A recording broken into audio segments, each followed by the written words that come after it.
Ông cố về tôi xiêm to.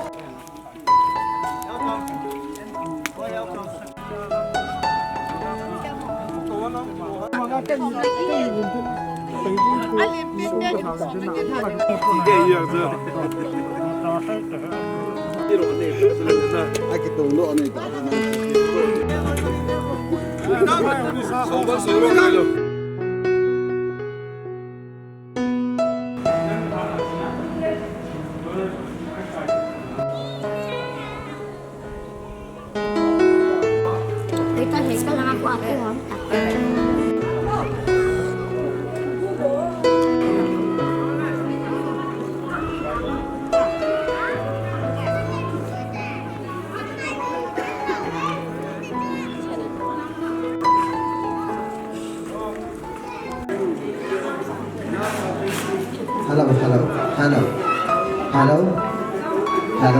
Hello. Kia số số một hình dập này của mình hệ chỉ chuột vọng.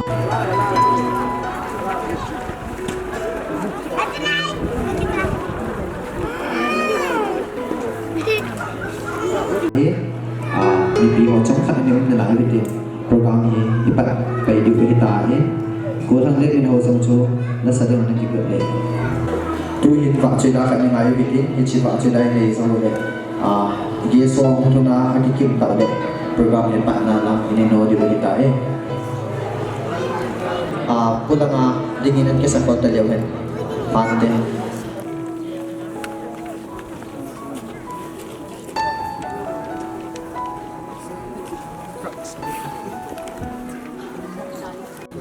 anh ke pan pengalo hitin tua hichilaya unveiling of Jubilee stone hichi Jubilee stone honto na hi tua phat in pat dingo hitain hichi program chomcha chu khat ven sim hang kate invocation here hele pangam thong haupung he dikan Matalambulane Baptist Church KBC kambi number 9 hong hintin hichi zo phat lehen condolence ha dinga hi pa khai gin ho president MLYC hong hintin hichi zo phat lehen trumpet sound hichi hi pu sei boy hong hintin aban le unveiling of Jubilee stone chi hi chief guest pan a hi pat video hintin hichi cho ki chaile dedication hichi hi hele reverend mul khopau pastor KBC kambi number 9 kitiin ama hila hi reverend po mangpi thangin aman aphat na hinla de hintin tu hine mazau si e pat thaina dewing invocation pat pat na zo si taw na ti mangin taw dingin pu ngam thong hokip ama chui kau tawe hita bang pha phai pe wa ipa pathin kan thang wa ne ne pathin ga do su ke la ke hogen mu pang ka te tun so na hi jinga ke khel ti ni nei lo ka pathin nalum sen na nei chanwa dunia yo hi che yul kalap kum som nga hin na program ho mong khom thi de nga hi hu pa nei pe yin ha le lo na min lo pi kan thang wa nei pagai pathin ole ve nga nei tuluwa asunga na chati ho lumu ta le lamu ta Uri jan ya kam thi bin jong a velin ka ki pa na min lo pi kan thang wa nei apan sa yo chen nin na ga thi nga nei bo pi ding bin na ho nan ji bok sa hu nga ka pa ka yesu mina ni a kang ta wa tu hin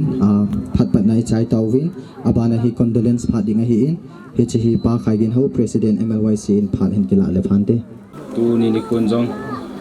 Matalambulane Ru Club ki phudo kal kum som ma hinna ma thei ta bin hele chungmang pa choya na le thangba na yu bin tule tu ni ni kuwa golden jubilee mal lo na peno hele pha chi ma sa to ngai le gun chwa Ru Club founder ho amno zala tu ni ni kuwa hi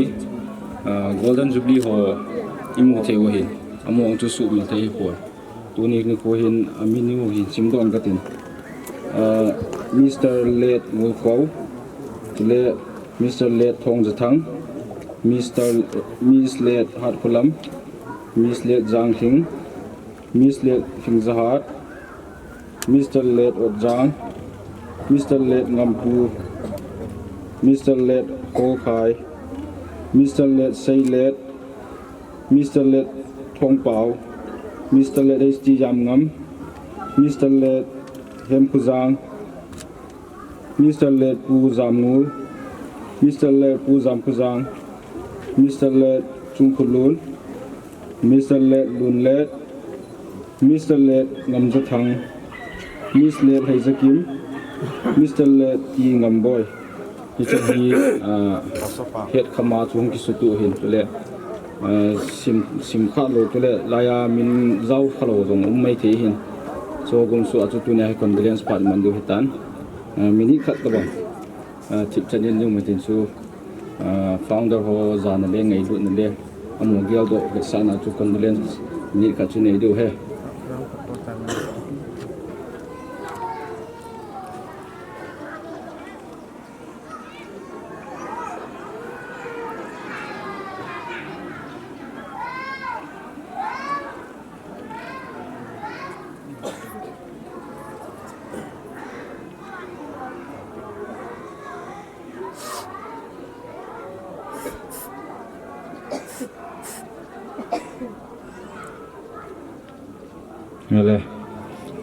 abana hi chiki du hitin chua hi trumpet sound peng kul mut na dinga hin pu sei boy na phat hin kila intin hichima sang chun azol hin da pi chum na dinga hin ama ho hin vel nga chi hin chup digo hin hicha chu order a hin ne khan ki golin hichi ho chu hele chief guest pu paulin lal hauki honorable MLYC 59 sakot AC hintin apangle functional president pu sulet hauki chief of deep highland hintin abale guest of honor putin khule h haukip chief of sungpi hintin abale chief of Matalambulane pulet khu haukip hung hikit hintin abale youth club president pa khagin haukip abale pastor pu mau pi thang hintin abale hedikan pu ngam thong haukip abale chairman Jubilee committee pu sei za thang hintin abale village authority representative ahip pu pau za thang haukip hung hikit hintin achile atop na pena pu kun khuzam khusunga dinga pen lo dinga representative ma hung hintin tu hin sei ma bong vin tu hin peng kun mot na dinga pu sei boya ma pha pitaw ve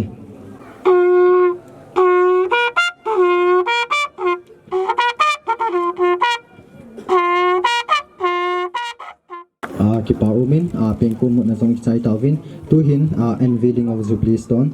Jubilee sung han to na hi pu chief guest in ai nei bi le phan te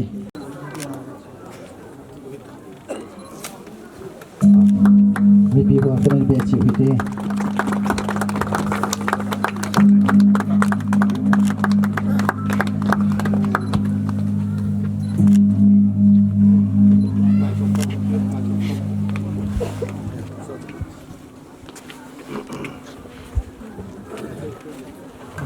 kizi simdone nengate Matalambulane Youth Club established in 1973 50 years Golden Jubilee celebration 1973 to 2023 unveiled by Sukai Kahitan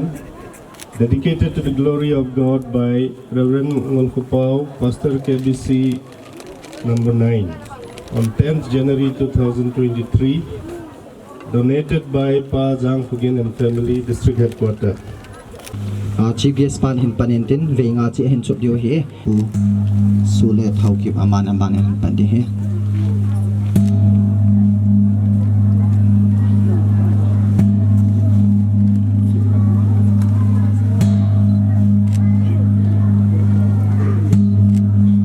tu hin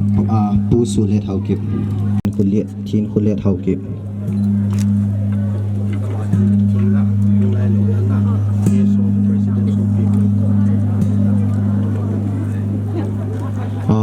thei lo le KSO sungpi blog area president pun a hung chu pi le ki pawmin te ki man ki bung ki le ki pan te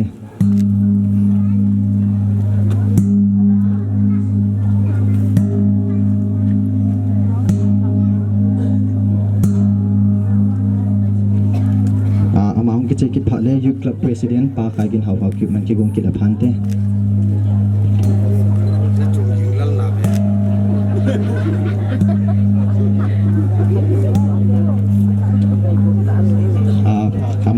khai gin hong ki chei ki phale pastor pu pa ma pu mang pi thang ho ki ma ki la ki la phan te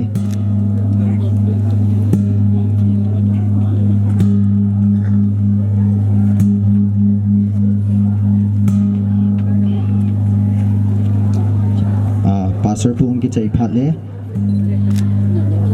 he dikan pu ngam thong ho ki ma na ban la de hi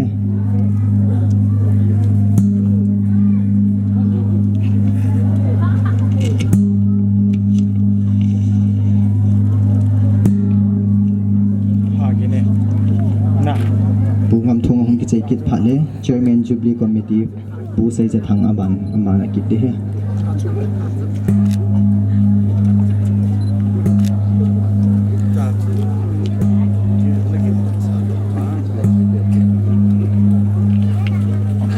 pu ngam thong ho ki pu sei je thang hong ki chei kit phale village authority representative fadinga pu pau se thang an ti ko ne phante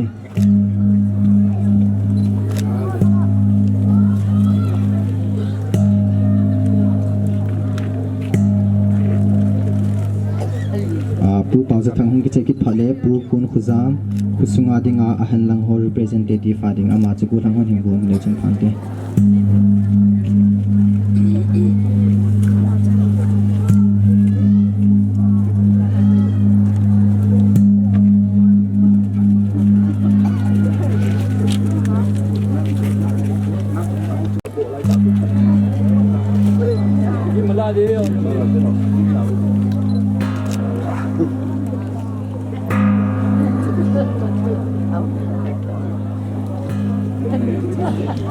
ki pa umin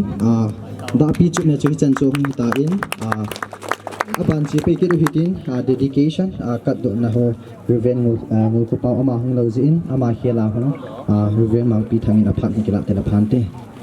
pathin phathi bu ichan naw kuni dia zong pathinen song le pu te pa te na pu do chi Matalambulane kupi sung pathin pathei bu win mute pa te pathin pathei bu gu lovin khangnu yute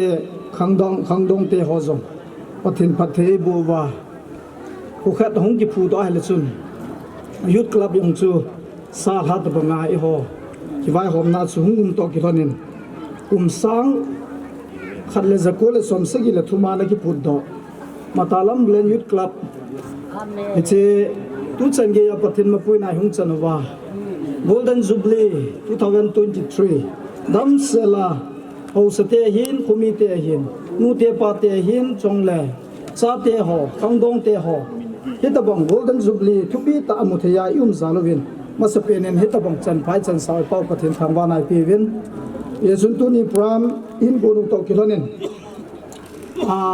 education minister la he ho gambi pastor parven mul pa hokip ama chu na hi hian zong le gambi sunga kin khota ta angkitu ta ji in ke ngan sena in nei tang ji sun yong hichilai mun kong bo thia golden jubilee youth club golden jubilee zaw thia pang thia ko ngum zalin avialen hetabong chan pa e chen sa komite hin chong le youth club ho hin chong le pastor pa chunga yong ki pa na thu kan sei na hi kilom ta le lopi ta intunin che Matalambulane youth club golden jubilee song golden jubilee het jing na song melchi na song pathin phathi boi chan nau song yo gamkai imun piu ki ne piu ta sa MLYC kilom ta in e hon do pi ta win ye chuna ma chunga yong ki pa thu na satan kan phongin ama zalin pathin kan tha wa he handona ni diu to kilonen keman pathininga tawna kan ni ding kan ni masin bible chang an sim khom kan ngai khom dingin kan ti mu ne he joshua bungli chang lia panen chang segi chan siming kate hichun zo son zong phungkhat chi akuna pasal khat khat hem do sa mi somle ni chu israel cha te la ko na ko do in hichi mi somle ni ho za chun joshua na sei pi in pakai na pathinu kitim na thingkung masang zoldan badung lai lunga khu ki zolwin chule nang ho mi khat che hin leng ko wa so tum khat che Israel cha te phung za tum zu yin hin pu do wen nang ho la hi chi hi me chi nan jing in ten khunung teng na cha te wen na hin do wa hi chi song ho hi pi ti na ki phut ham tia na do ting u le na ho na za wa na sei pi diu pa kai ki tim na thing ko ma sanga chun zoldan mutung tui pi na ki ting tan hel zengin thing ko chu zoldan agal kai pa nen hiti hin ana ki ting tan zeng thein hi na ti wa hi ta su Israel cha te dia hi chi song tum ho hi ai ti chang gi ya me chi na pong jing jing ding hi ati Bible thing khan sim do kin ka ten Psalm number zale som ni le gup chang thum na ei ho din pa kain thin na sa ta abolin iki pa ta we pathen thui na thu nei pan yo zo sa dingin atha ban pathe bu pi taw han van pathen pa kai khang dui te anaki ngai naw tua khang tha te ka kinep naw ka ki son naw kalungap kalung mon naw pa kai pathen nang ma pathen ka nei kha zalun wang pha ka ki sa na min ka thang gaw na he pa kai za ta o pathen kai male pu oi pu pau len la len pa ka nang ma min za la kilom ta e hon do pi wa to jong nal hat sa ke ma ren ngul pau te hi jong le hi hung jo hi jong le kin chum chum zin ama tha khela na la cha ke ma ama ho ang sunga nang ma ang sunga ding theya hi chi som te ho da phat thei bo na ho paka nang ma thang wa na pi a tau theya han do theya thin so theya kom zalin wang pha ki saven avel velen min ka thang wa ki du de he wo paka kum som nga chan gen hin pui lung zalun min ka thang wa na he tu hin paka nang ma malama kum tam pi ka len la we paka hijayong nang ma che sa sang hoi zo la phazo a Matalambulane youth club hin han pui jing na lai ding in na ko ma ka taw na he wo pakai pathen nang ma husunga che youth club member ho zo se jong dam the na phathe na pi a lungmon na ki pa na pi a ta sa laga wa lo hin na pi a pachana na pi a kiloi khom na hi kiloi khom na ding mai mai hilawa jong la khole veng ka bu sia dinga hilawa gam sung lang sunga dinga jong mon pium kine pium youth club hi theina ding jong phathe bo ding ka taw na he pakai ki khial na ka gam sungwa ka khu sungwa ka society sungwa ka nam sungwa paka ki khial na sim do the youth club hi jing theina divin ta salaga wa nangin phathe hin bo tan tin na ko ma ka taw na he tunin kum songal hin na youth club paka heba hichi ni ko hi kan mangowin Jubilee kan mangowin pakai pathe dam sela kamu to kilona aban bana Jubilee te hozong kan mu jing thena divin hole be ngong ching jing in lang veng jing in lang pi jing ding ka taw na he hiche song ka phuwa ko na he khumi te hin youth club khang dong te hin na phan no ya tha be ka gel do wa pakai naman ka gel do bo hilwa nang ma phan noi e ja ka sim jing jing wa wo pakai pathen hiche song hi o he ba ka mu jing siu jong le nang ma lo pi no hi ka mu jing na wai the na dingin hiche song hi youth club ba dingin chong la hau bu mi khu sum ya ding a phat the bo dingin na ko ma ka taw na he a su si the he ba aku mang the pakai mi him phalo chong le gan cha phalo gu cha la cha chong le pakai nang man mi him phalo wa ko na nangin na vena mesia ko na meya ko na nang na kun na chom khana ka mang the o ka pathe nang ma na sem mang the hi chi o pakai ka pathe hui pi ku pi a ko na jong nang na ven jing ding in jong na khu thinga kan la gu na he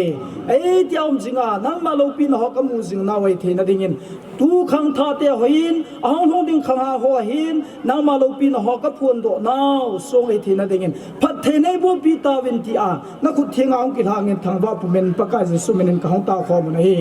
amen it's a talk again came out when mang pi thang ho kip pastors and the church held town tu ni when will pau pastor ke bis number 19 lenga tu na hi che pu zaumta emle u paulen dalen lo pi ta tu pi ta an hon do Matalambulane youth club golden jubilee song hi tu nin ke man pa pathin cha pa pathin chule lagau thim pathin menin thiên su na trong han độ na cái này ta này pathin nen su ngày hin youth club le cũng như cái hộp pathin bộ tàu han Jubilee sung hon do na chu nei chai taw vin to ai ho lai ki to ki diu ba ya whole program chu ki pan pe ki ding ai ta e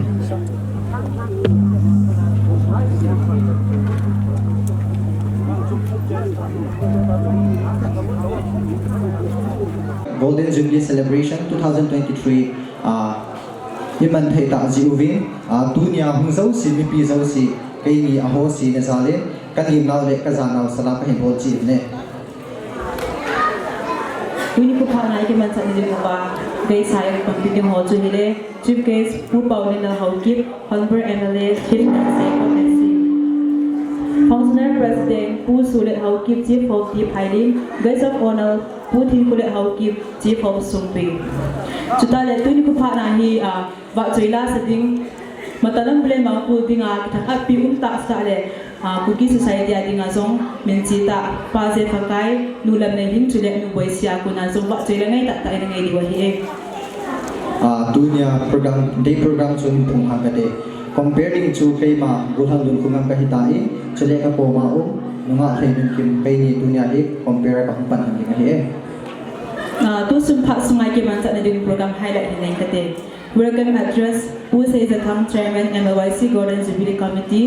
Jubilee Choir and BYD exhortation Reverend Mangpi Thang Center Church Hilltown presentation Pazang Homa Secretary MLYC Golden Jubilee Committee speech grace of honor Abalahin cultural dance Matalambulane Youth Club MLYC tiakon maintain abalahin speech su functional president apakon maintain hijau lehin speech mama ukin maintain Matalambulane Youth Club secretary pakon maintain abalahin special number Paze fakai ho ki bakon maintain abale speech and releasing of youth club visual documentary here chief guest pakon ay nung dinga here so ting le special number nula meeting how ki maintain bana speech sakon special invitees ho hintin special number nu by si how ki speech pa le ko how chief of Matalambulane board of thanks Pazang Putin say vice chairman MLYC Golden Jubilee Committee closing prayer with him thang how ki Itengsi tu supaya ke man sa program here. Tuhin welcome address ko masangovin la de nan khanomin nulam nei hinga ko min ba chena khan ngayo bitin aban le program ban banai chi di mo hitae tuhin ba cheda sa dingin nulam nei hinga ko bo Oh chung patin pil ko kanga na tun do sa bang kusung lei koi na tampi unga kai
changka Aban chiki do hitin tu hin welcome address ading in pu sei za thang chairman MLYC Golden Jubilee Committee ama ikove ama ahum ki chai phada hi speech and releasing of youth club visual documentary GBS parkunan hiding he jaunta ku GBS le loinu ku paulin dan te ni hin ku sule te hin apa za ai lo le Gel kota melun na ông hạ thì yên ama ho chung yang ti pa fi se bene tule riveren mang ti thang aman yong sung hatani hon do pi ben ti pa thu se ni tam ta omen tu ni welcome address ahin có ngày tu gì lệ, cả lệ, cái bản là làm sang hen, cái gì ấy rồi nó nuôi miệt cả mình, adin tu nhà, cũng chỉ có yếu gì, cũng ai lu, giúp đỡ ai lu, ai chỉ hệ viên, gì lên bây giờ, mình phá khá luôn. Di sadan je hile kusunga jenu jeni do so ka hepui kusunga ina jiang sa kupiem kudanga piem do ho ke hepui jule founder lui ho te hi yong le ama ho su pitang ka la min pha thi ho lu si min pha thi dan i aking ai tu lain tam ta hi min pha thi lo au min Jubilee adelin Miti ayole adin youth club hong ngày đâm cà chun nồi domin ấy kinat idan he youth club tehin members from the ni Jubilee committee dengan ai dan doin no kinat ina bongin long chỉ hạ kỳ thế phù viên ai kỳ hiểu lệ kỳ ngày lúc này là bây giờ cái số phong được chung vào tâm dụng thì hiểu lệ do là họ thì cả là ngày nhiều gì cái bậc thế và thiên độ kỳ này 73 to 23 thì 50 years memory in the boy centenary men 19 who are dying ayla 73 racer ang kibora kana he kung isim to tu ni 50 years alin na imanuhi tiki masamahi kung somthum youth club di po dan na record kata meeting hi ole ai na ji nak pe na tai ti tu juga au ma kan sai kata asin ni adu kum som ye mungkin ai dai di akwa hi ti kasin ga moment tunin jin le ya hungkar suho ahin dola tụm nó cặp bị lỗ hậu rồi đi chụp lỗ âm ai rồi là cái mai khi mà tin anh chỉ sợ họ family họ không làm đã bùi rồi là lúc hiện tại là mai tụm nó lại dễ là mai rồi nó không tụm độ thiếu thì mình có thể độ nó men tụi lại phát cái bít ai rồi là ví dụ chỉ bùi hạ thì dễ phát sau mình đi dùng cái phát lâm áo bên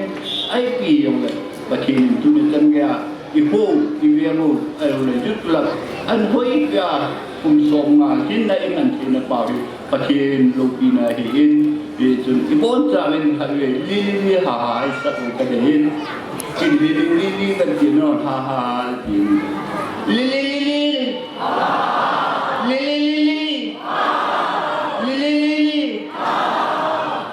và khi nên vàng mùi hết lắm, là điều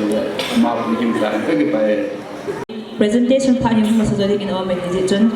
presentation pa ene video pa jang how bang secretary MLYC Golden Jubilee committee ama pa ene 18 to zo ti nga le speech ene ti go pi ding bin chief guest pu ana ki go ne pante Telanga founder ho hin zam tata lam kai ho obung lam kai ho area sunga youth club helang organization chung chuma lam kai ho kazana sampin kain pin chuta le tuni youth club Golden Jubilee celebration o mahung zau si ka ngai lu na le ka lim na salam kain bole kin ka bol de pin ka bol ma singin tu chom chan sing ka ding kio hi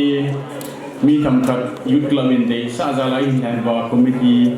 Golden Jubilee celebration committee ya mo punang gipia hung thaya tuni ni kuchan na hi hung thai gal kaya pathinung sin zala ka le engai lu ho mun chom choi usnga kona engai lu za nam propatine sin pi si wa tuni program wa tun ti za tajibin iza kaya masapenin patin thangwan ka hin ben he bela ka si sam ka sei ji ziu tu lai hi tin mun hi heso gevin sumle pai zo ha in tola thama jong mi aboyen min van jun ipi jong tong do be po we tin awin ti la ki oi sunga kham ta gung bui wa adia nang langa ha jong member of boy chengang hung ki pa ya tu ni kwa hi til temper ka hin bol de hin youth club hon dei bang wa ka pu do zo hi wa jong le mi dam pen tu ma sain tu lai din mun hi sum jong hang ka he na wa chuna boy a boy ngan hin la ka ke na wa hi ma zo si ya be la ka se jo ati lium pitola tu ni koi tu no he adang wan chen se dang ke ding mi tam ta ai ki thu pi min ha sa pum puma ngai lu na za lai ki thu pi mi tamin ai hin la adin tu ni wa hin mi tam ka kai min pha no min amo chu Philippine pi ke ding committee in ama sapi na dingin pu chief guest dunia chief guest ai panpio pu Pauline Lokip honorable MLA 59 Cycle Assembly constituency ama hi Philippine kan pinong win ki pamin apartment tam ta ainda na piwa laya human piwa munkin mun tang amina kau ding hin ahin la chilaya ka kau na isan piwa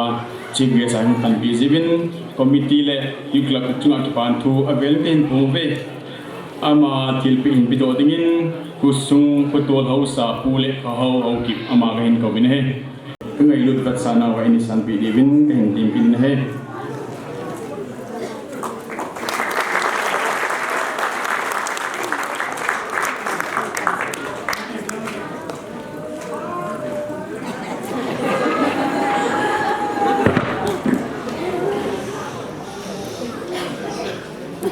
abanin enjigin wedin ani da dingin tuni ni kwa functional president functional guest ang pandiu pu sole chief of the pilot ki paume pu sole jong panmentam ta selai mulai human diwa program oi hol bizibin achunga committee le youth club usungi pin ki patu ken sei kitbe ama ngiluna ka in pi do dingin Jubilee committee chairman pu se jatang kain gawe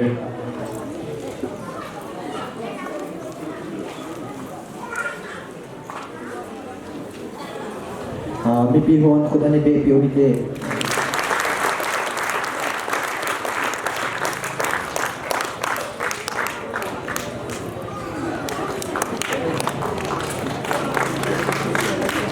abana hi ang ngai pon abani amayong phale in bota hitin tu na banin tuni ni kwa sung kin su na patini nga katonay ni yu tutale abana exaltation speech ay la pidingo pastor dito pastor mangpi amahi pastor reverend muzapau khelang hin chi thilpi hi youth club le committee in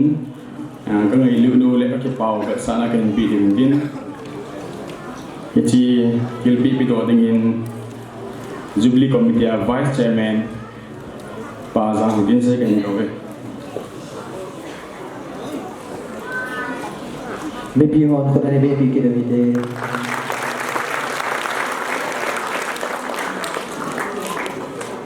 Start le, pasal pointing line lang.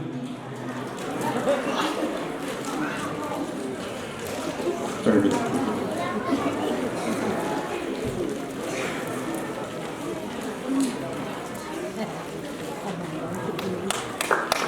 Kami pasal tuan abanin.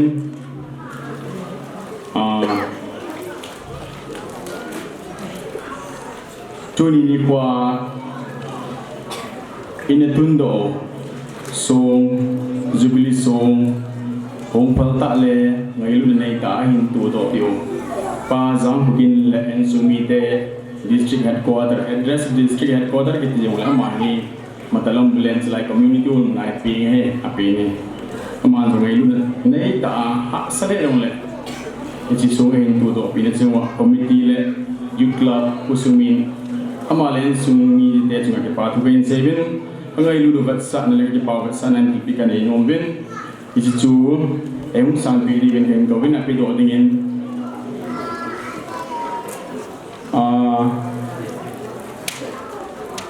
nan ni on dum pot do na ge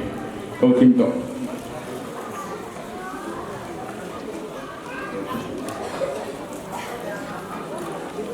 ichi ay na pi do pi de ben pa ho zatang le Golden Milon.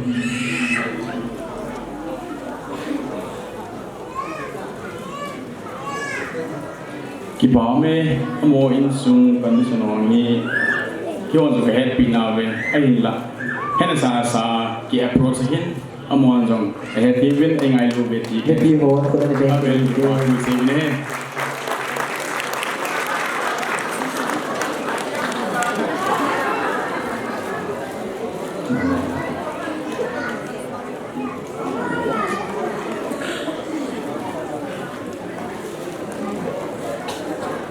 Abanin tuni ni kuasu muna kilomita pengkul ay mutpi upa usai boy kolmun amanjong panantam tak selayang mendiba kilomita apa menunggu tezin cuma kipatu sebin kipau kesanin til tempat kapinobin amanjong yang lapi libin kain kau bini api do dingin pakai ginau Matalambulane Youth Club Presiden kain kau be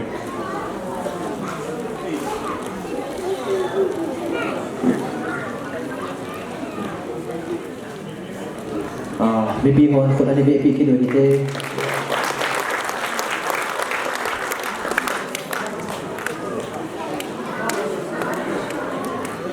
Tuan aban charging within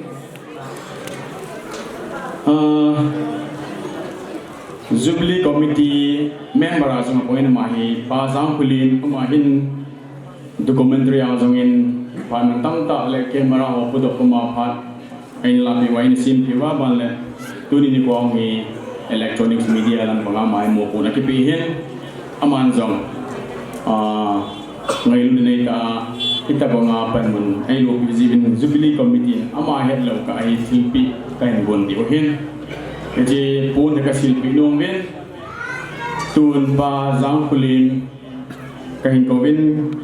ay si silpi hi aneweli ni tiage lowa committee nalong committee ni nani sole committee le youth club min jadi kain silpi nongben asilpi dingin Chairman Mama Kino Committee Chairman Panjin Sukili Pamde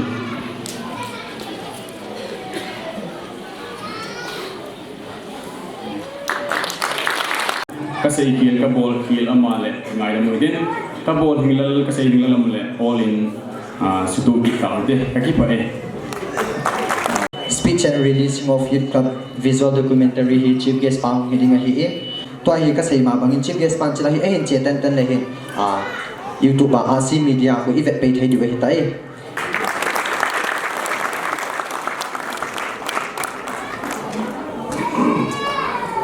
Amasan Partai Piu Paupatin Sangwan Campaign Parti Langa State Level District Level Meeting Khadam Jain Parti President Nunjo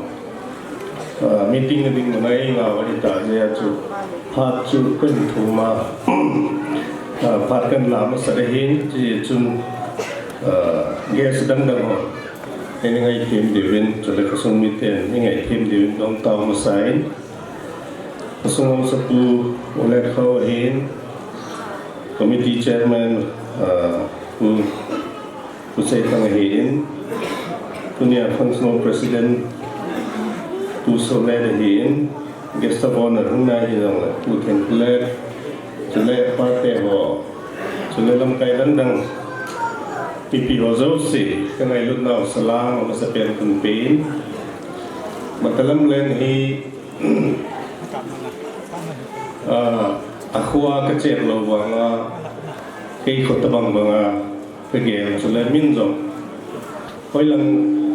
Hon Hi Matiai Lagang Pizang Itile Hello Hon Matalambulane Ben Het Jia Matalambulane Ko Me Het Tiai Matalambulane Lang Ho Sang Ho Tia Kiki He Ni Gei Gei Na Ji Chun Tunia Patin Patai Bo Nai Chanwa Youth Club It Kum Song Chan Thin Na Patin Thangwa Nai Nei Thei Ni Wa Jin Khana Pangdinga Patin Pat Pai Pi Ke Ding En Zong Kipao Min Chule Kilitsa Zong Min Chule Thanop Zong Min Chule Ichidin Mun Ding Dinga Pa Din Pi Committee Hozo Sichunga Kipa Thukan Sein Ikho Hi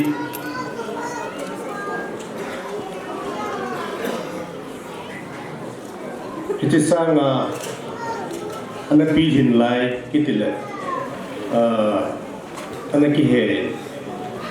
Gangpiyang Hi Khuniam Cha Kahibin Hawin Lang Niam Cha Hin Matalambulane Hawina Khatwewe Ki Khomai Hwa Hele Mitam Dan Le Tusai Masa Ti Ho Chu Kisin Sa Na Thei Ta Ni Kinei Khu Matalambulane Le Gangpiyang Hi Ucha Hele Matalambulane Hi Upa Gangpiyang Hi Naupa Ti Thei Lewa Ung Khang Khom Hi Kasai Lai Matalambulane Alun Lai Ta Chun Het Kilo Len Sule Ho Gulan Ti Lai Ta Chu Hiding Hi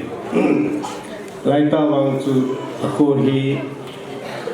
Epitidam Amin Long Na Chin Mi Long Na Tamin Ti Man Chan Ho Lo Si Chu Cha Cha Long Jing Tuni Hin Chilai Pat Khada Chun Ku Ki Khan Lai Nom Zong Le Tu Hin Yung Chen Khom Khom Ki Dum Le Ku Pi Hing Ta Khat Ki Phang Wa Dinga Ku Pi Hing Dom Pen Khadi Nom Na Lai Yin Ki Pao Min Ahin La Dei Bong Tain Ikho Hi Ki Sim Ding Bang Tain Ki Sim Poi Ki Tile Kumi Pi Ti Halo Siang Nganok Dio Hin School Wa Hin Ele Hang Sunga Dinga Kulit Pena Ki Nei Ya Marlasada Ki Betkol Ngalong Ngalong Hi Aduda Tu Chana Youth Club Ki Sanin Kum Songa Mangta Nei Nai Lo Hi Pona Domit Tia Chu Midang Moza Lo Ding In Seileng Saikot Consciency MLYC Tao Tegan Tia Chu Ehol Hang Lo Hi Si Mangai Mo Mong Tai Ti Chu Kalung Tima Kadiel Pipe Kadahin Anahi Patin Pasa Le Mabana Ki Thong Khom Hitin Ilang Sungu Adea Ilang Sungu Kulit Pen Matalambulane Hi Government Lang Ko Na Patchon Na Imu Sa Ho Long Si Hoi Utin Imu Nai Lo Ho Long Aban Bana Pulu Diu Hi Kalung Gel Le Kalung Tup Kadahe Ti Chu Kan Sei Lo Nong Hintin Kecil Ting Chun Khosung Mi Te Gitu To Ngai Hang Sung Mi Gitu To Ngai Thil Neo Newa Pitidam kito mo thei elawai le long thim set na thei kin ne hoi da ha te ki ngai lut nei igam songi si hoi tin sudare tin machalo te ti chu ke kan tit no no mahin pasung sim phat na ding along hausa mai ingan si wa le macha thei lo ding hin pasung mi ten lo pan na sa tai la diu ta banga chu gam sung sim ding along MLA ham kat mai ngan si wa le I tai bo lo diu gam sung mi pi ho lo si ki tho kong apoi mo da ave la ge lo diu kan sei no hin ten cái xây bằng chân nên không kê bằng đi ngay bị buông hiện hay là alo thầy là và team meeting khát anh buồn gì bên tôi cái đàn sụ ngay hiện này cái team của bên lăng là sa tu sĩ tâm pi của miss đi tan cái ham xây để mấy hiện tin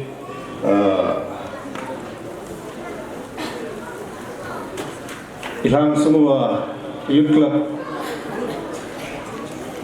kumsong pathein nan chin chule pathen mini ba choi khom na ma sapian hiding in jong kata sanin kho luita ta jong le youth club patea ong thelo jong men Matalambulane in si achieve bolo hi pathen phat na wang hi zin pathen na velin thang wa hoitin pan thein na yang kanei pon hin la committee wa to kong ki zatuin tunia ne khom diu chu bật lên thang với ông lệ thì cái thang xong mà golden jubilee khát cái bằng lóng lò mà thì chứ tụi ta nên nghe điều đàn tên kia cái này mình lòng tiếng đàn này tụi tên anh nghe bên lòng bà đã hiểu rằng là cái nó lên cái sản tang này thì chỉ cần xây nó bên tên cái phải MLYC đi nó trong khát nó không ai bên lăng tu hin guest of honor rading Putin kule haukip chief of sung pikiti chu ama ata sadam lauzin hong thai po e ama helen pa kam thang ahong in tu hin ama phan han pi pe kit le han phan te azotun ama Putin kule haukip hanga hong pu kam thang ama hong na man lo sia chu ni pi lo hin tu hin in pi do hin ka ting api do dingin cái gì pi do pi han tang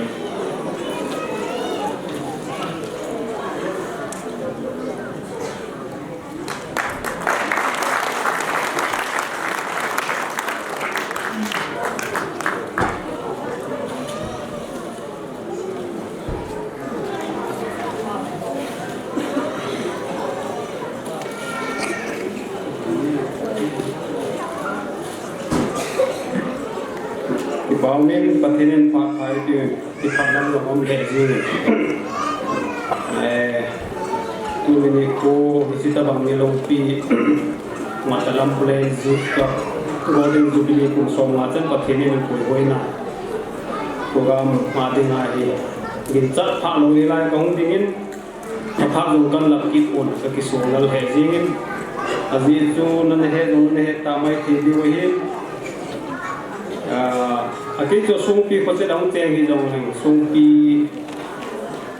pe in buôn cái gì cầu bao tiền có lẽ họ sắp buông thì đầu tiên gì ai giúp cho họ những tiền bao nhiêu cái này cái hậu tu sao chơi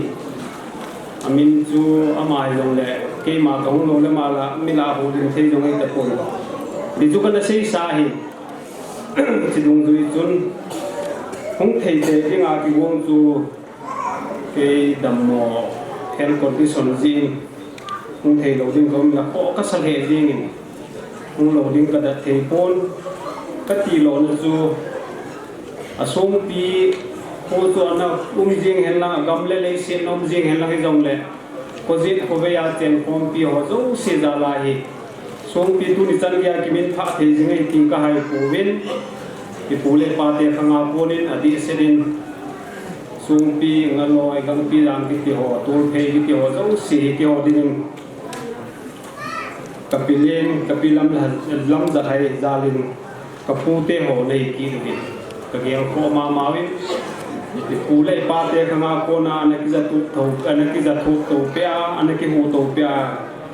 yin ni chon ya anh chen koma anh sakho mi ji chun hung ki tha lo ding ka da thei pon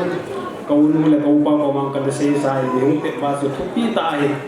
alo thei lo di mun ji chun zo le nang chi thei lo ding khala chen chi lo ji kum lo di chi lo an lo ding hi ki ji chun kana ki hung ding au ka hi ka sei ma bang chun da bang din mun ka dum ka din da ka sama man yong le kilap hi zong le kamel be ga lai ta hu hai to kain tu ni ni koin zau num zong leng son num zong leng so thei ding ka hi pon aba do thei kai pon bet des ka hi lo lai ne to hai to ka hi e chun na ngai dam nau pen thu min ai pi le pathin min Matalambulane zu club kum som ma chan dam na APY mu sau Golden Jubilee mang thei ding ai koi hi lo pi ka sai ale tu ni koin ki gel rang ngang ta mang hi le zut kap hi ipizia kosumi ho nu le pa te hon ana siam wan gel ko mi ma so te ta te abul na khut ho ni pizia ana gel ko wa Matalambulane zu club he nom sa ham pi agel ro tam pi yung diu long ka ta sanin ana khut ho ana lam kai ho ta lo tam pi yung ding ka ta san tu ni hin gel le hen kusung ki bai po na chu inu pau min via administration za chom chom yo custom ni te dan le mon ni te hi vin chin na gong piu chom na hi long le zut club in a role a playing chu apoi mo e ti ja chu lam kai ma son ko ta na gel ba ja chu na phu do wi hi chia phu do pau che hon i ti mon an tu ni kun kum som mal hin tung in le le kum som mal chan zut club in po na wa ipi inu ipa ding khai do wa is a thu bu wa chan bia panila wa ko sunga zut club ho mo po na role chan bia I play down ti ikigel do thawa ngai tu ni ko mi dam akhang to te itiam khada educated ai lo le tang sung la copy len da ta lai lo le ko len ta lai le wang chu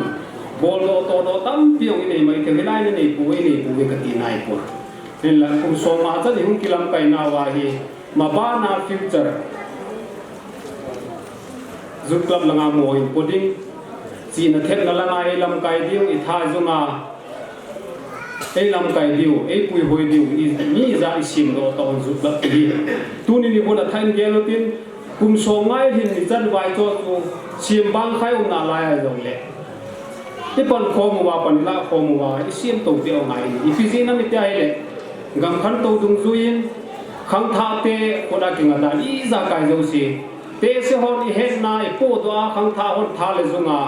a chi na them na ga la sa lo ai le practical ya chu him le thal ga do wa ga sa na mi zo na ka ngai ta pon chi na them na ai ho het na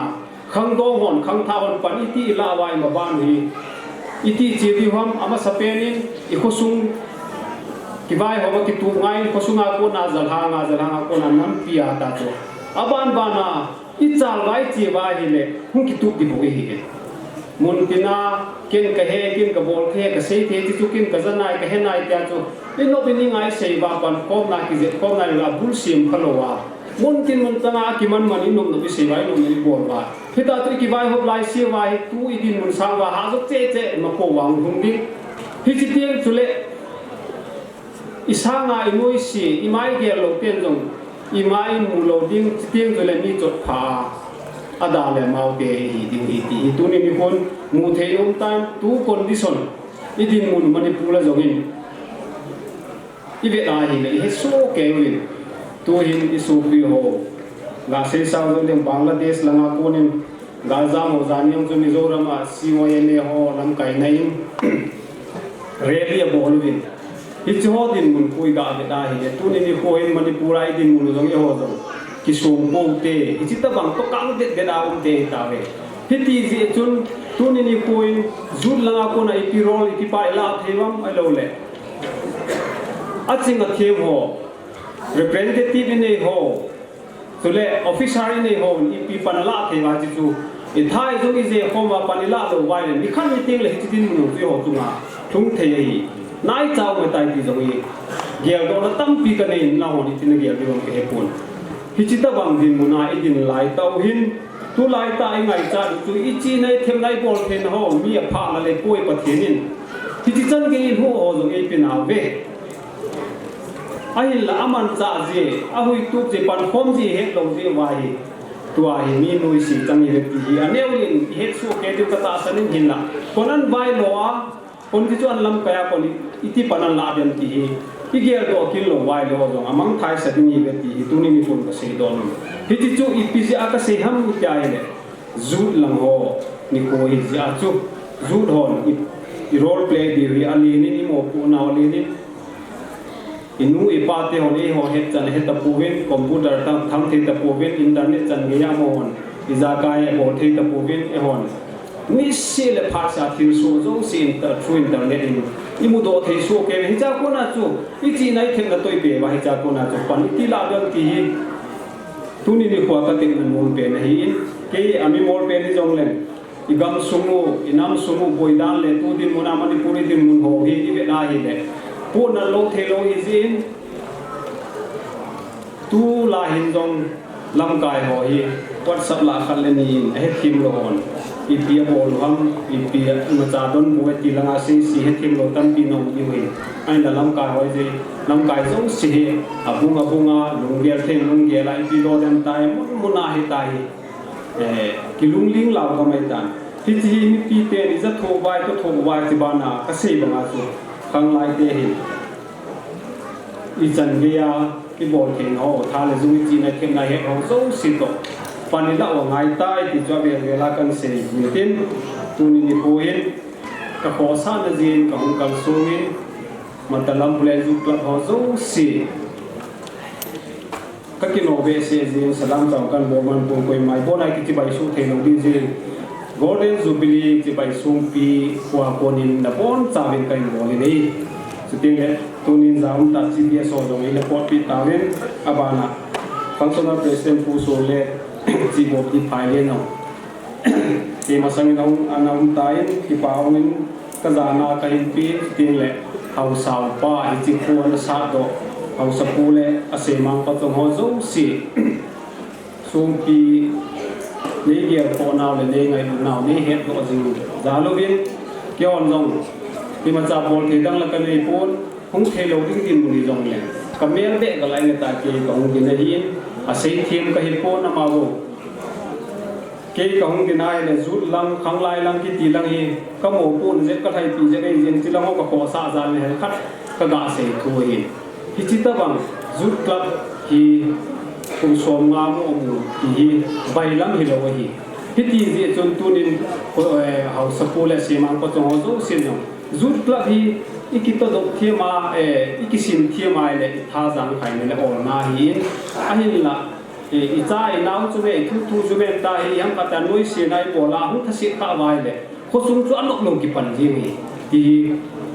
I he chi de ka ta sa ni he ti ji chun ki thu ho ma mandan the ba pui hoi da ni the ba le ko ni ke ma pang ni ti he sa lu tu ni ko ga se do no min ti ji chun pa the ni pha the bo un tin tu nung tu ba na jong golden ke hello wa aban ba na jong in mang tong the pe ding le hung kilam kai to the pe ding in pathin pathin bu tin chan chu sung pi hau sa pu ta kha la thalenga ka len na ka se the hi tin ai pi le ti jong ka ki pa be san ju la o at tui cha do na di jong le cha kha ne jong le ki ma personally ka pinu min ti chu ju ka lam kai ka ning la pe ti chu tu ni ni kwa ki phat ki chan chu tan te se kyo se wa nom le pathin ni ki ngai jong te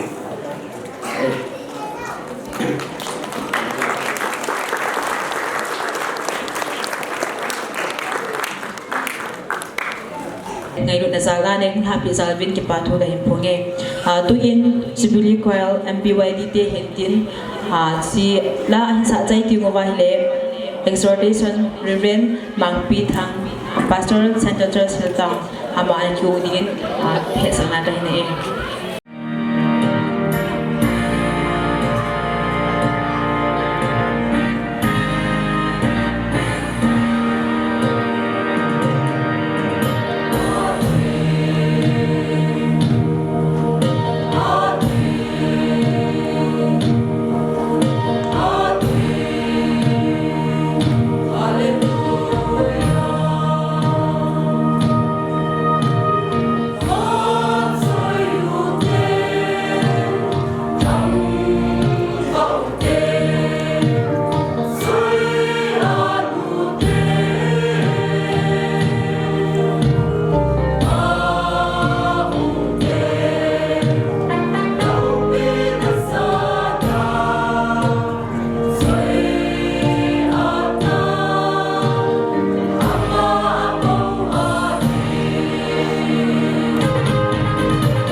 Ccpur MLYC ni aku ni vaksin ni tak akan ngai tahu ni amau seperti ini bawa polisi tahu ni lah tu ina baca kiri ni exhortation reverend Pitan Hoki pastor kita amau tahu ini tu ina baca pan kiri dari pan ke Matalambulane Youth Club anein aphadein kumsom na chan ye hin puiwa pau pathen thangwa ai pe na he ani nein tuni ge drama CPS ai pon view ama chi ko zong le pu pau len la lau kip honorable MLA 59 Saikot Assembly Constituency abana functional president pu solar lau kip chi bok ki president Chief of Honor pu Kinhula lau kip Chief of Sumpi ama hungte zongla ama hela insumi oi pu kam tangahin zongle apo wa pate nungte hin zongle ba kai lam kai ho hivin zongle hitlai Matalambulane Kopi Suma Ccpur hin zongle loi mo hin zongle Youth Club lama President, Chairman, Songle Secretary, Songle Tohom Iho, Youth Club Member Hin, Songle Tuni Jubilee, Manna Golden Jubilee Committee, Lamkai Ho Hin, Songle Tunya Ungikom, Ulanau Cheng Hevin, Songle Hokung Suma, Hatikan Pale, Tohom Pidikan Bur Ho Cheng Hin, Obung Lamkai Ho Jose, Nute Pate, Ulanau Ulepai Cheng Ho, Masapenin, Matalambulane Youth Club Golden Jubilee Celebration Pakai Yesus Kristus menin Zana Salam Kain Pivinahe Ejutunin Matalambulane Hokung Sunga Eloku Sunga Youth Teho Nunga Gobang Teho Timjil Teho Somla Tunia Mantang Tahin Komanga Kangmang Nalai Ho Tunin Society Adinga Fa Teho Tunin Athaben Kiga Toten Esun Pathin Delam Na drugs không nát thế gì có phụ thể trong lệ thân tu lâu nó nín phát chung lâu đình dùng giang ngày tuổi này phụ thể phát nó đình là phải nó đình lệ phát thiên luôn đây phải hạ giang giang đầu tiên thì hiện tụi nhà cái xe bảo mồm hiện chúng mà ta lắm lên dòng hiện cái này là cũng biết hiện tại hiện giá trị có bảo một cũng lên tạ tâm tạ nó này của hiện nào hiện chúng có sung ắt thiên nó đình hiện lắm có sung khăn tu nó đình hiện lắm mà sao nó đình hiện lắm Husung yang sungguh lah, hubung sungjong, hubung sung ahad nating le, ahal nating le, amacal nating jong su khandong te ko makin amai.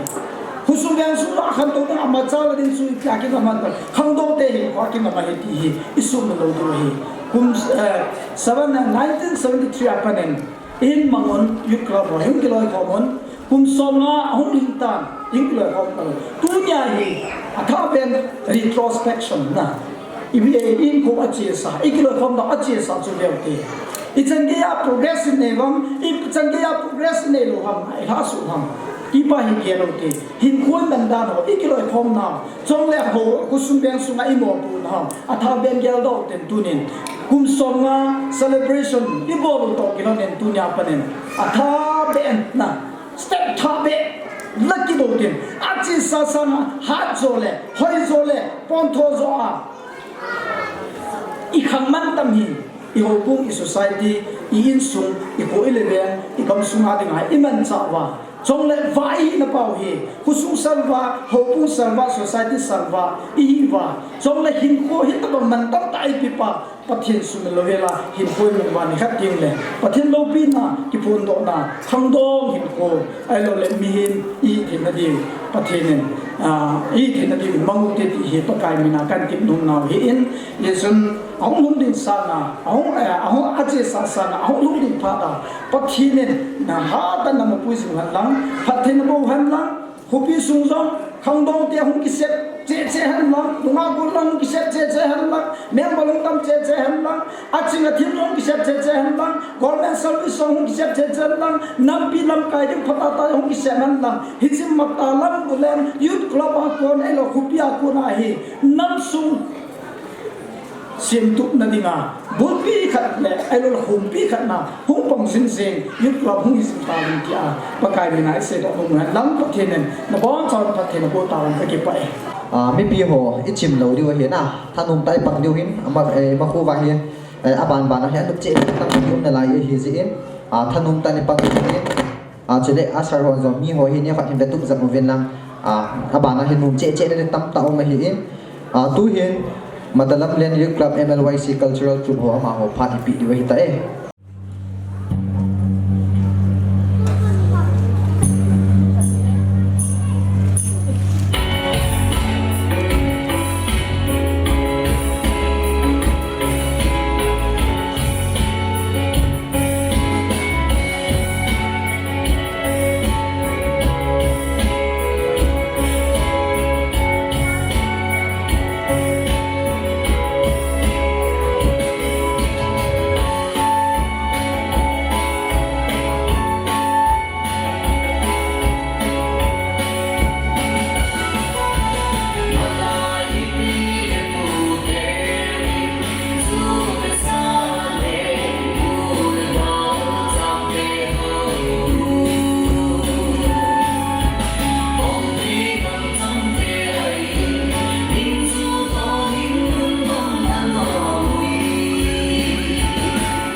Functional President who sulit haukip Chief of the Pilot amayam pha e hina pio ventin chisautinga anaki kingding in special number 2 sef akai haukip Matalambulane from Golden Jubilee celebration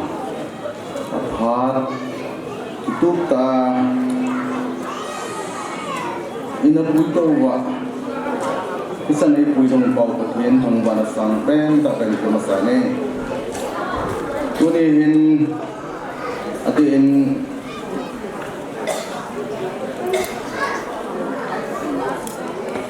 kasi nung tamin kasi nung sing sailing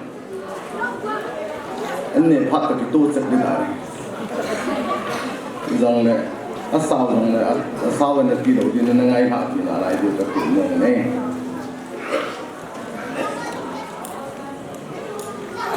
amba sa benta in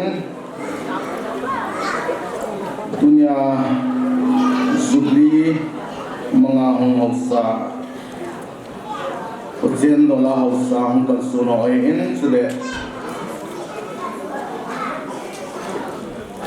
Hobung holam kay dola pastor in sule upa Kiloy kon zatsom sumalam kay hozaw si in sule ang jukom ni hozaw si amasapen tayo kasana salam kay molinen Tunihin kangay tunatang taamin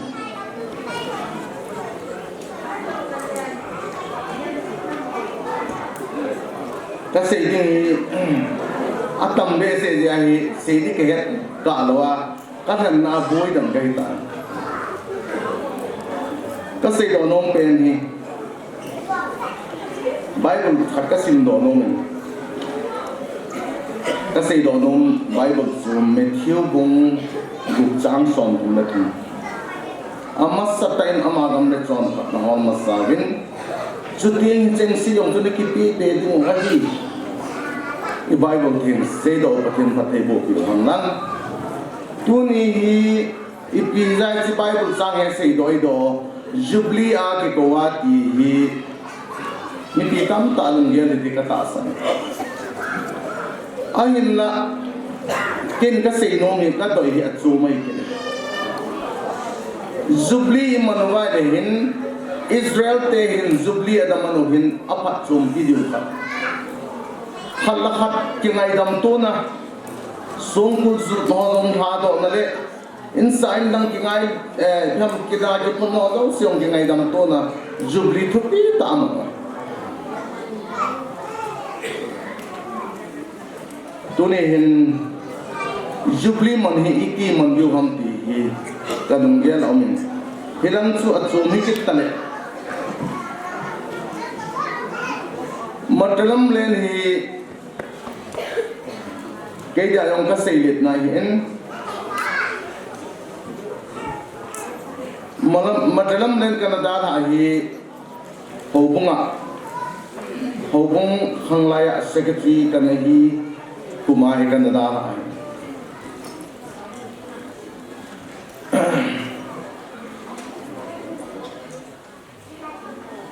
azai chu ka sei lo na chu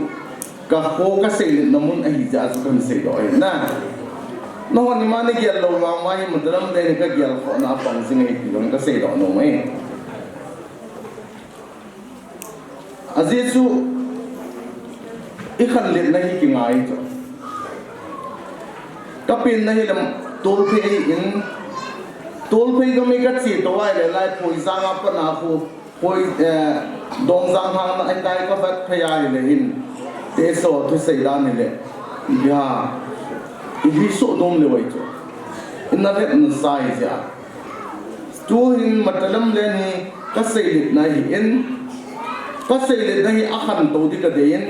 a khan to lo na di mong ka de khat sa am poi khan to na de ka de pen ta su zo Bible sang ka sei do chu hin te ka ti chu amma sading masat sa te di hi Matalambulane jut club hon tu nya hi na gyal lo ni ko ne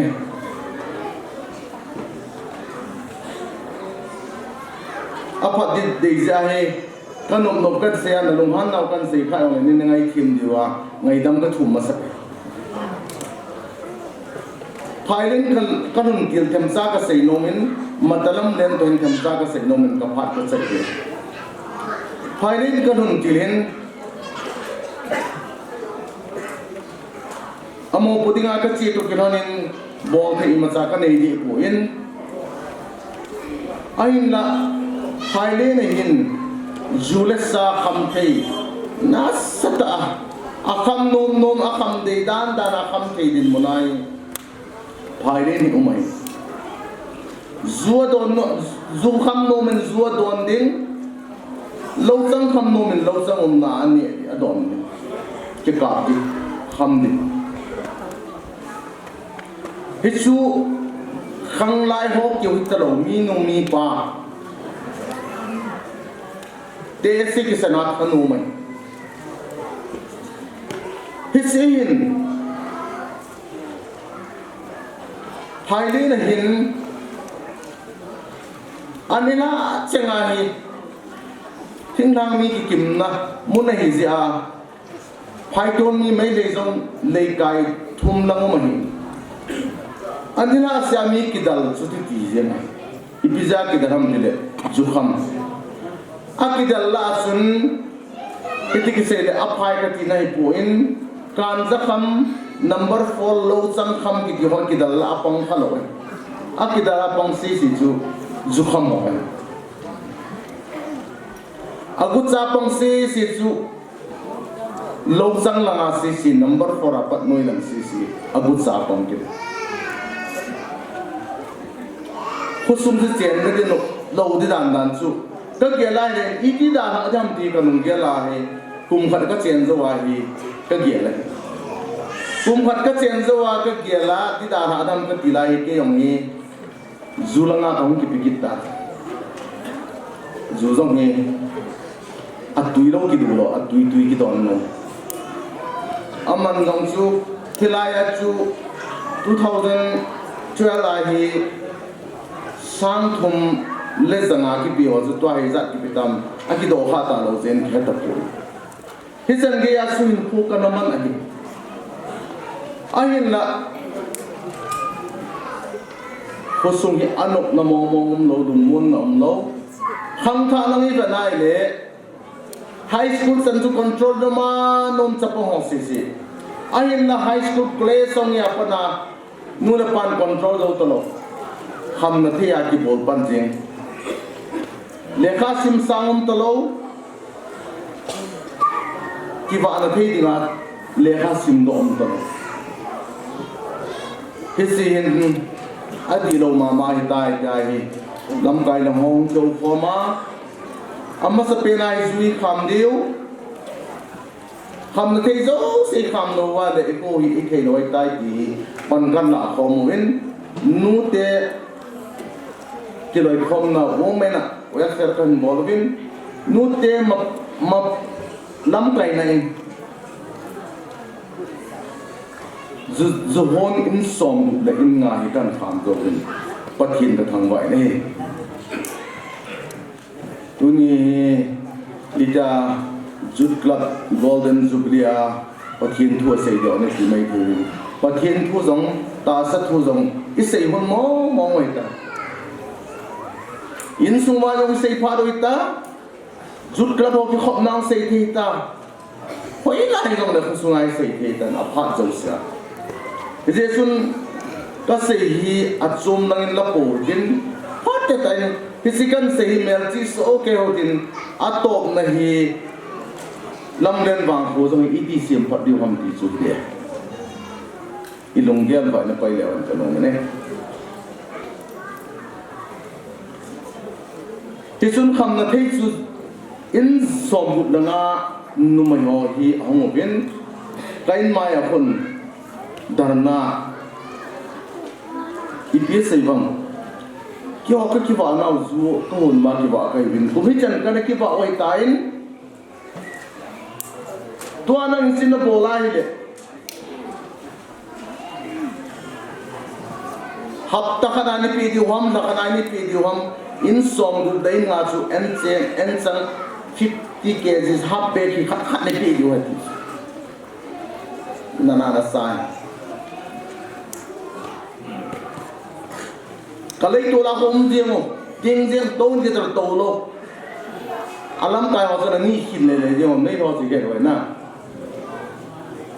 kiam nom chu alang atop le jemo mai ta ni hin le jemo zing kal li chan pathini nga ta tawin I kal odhan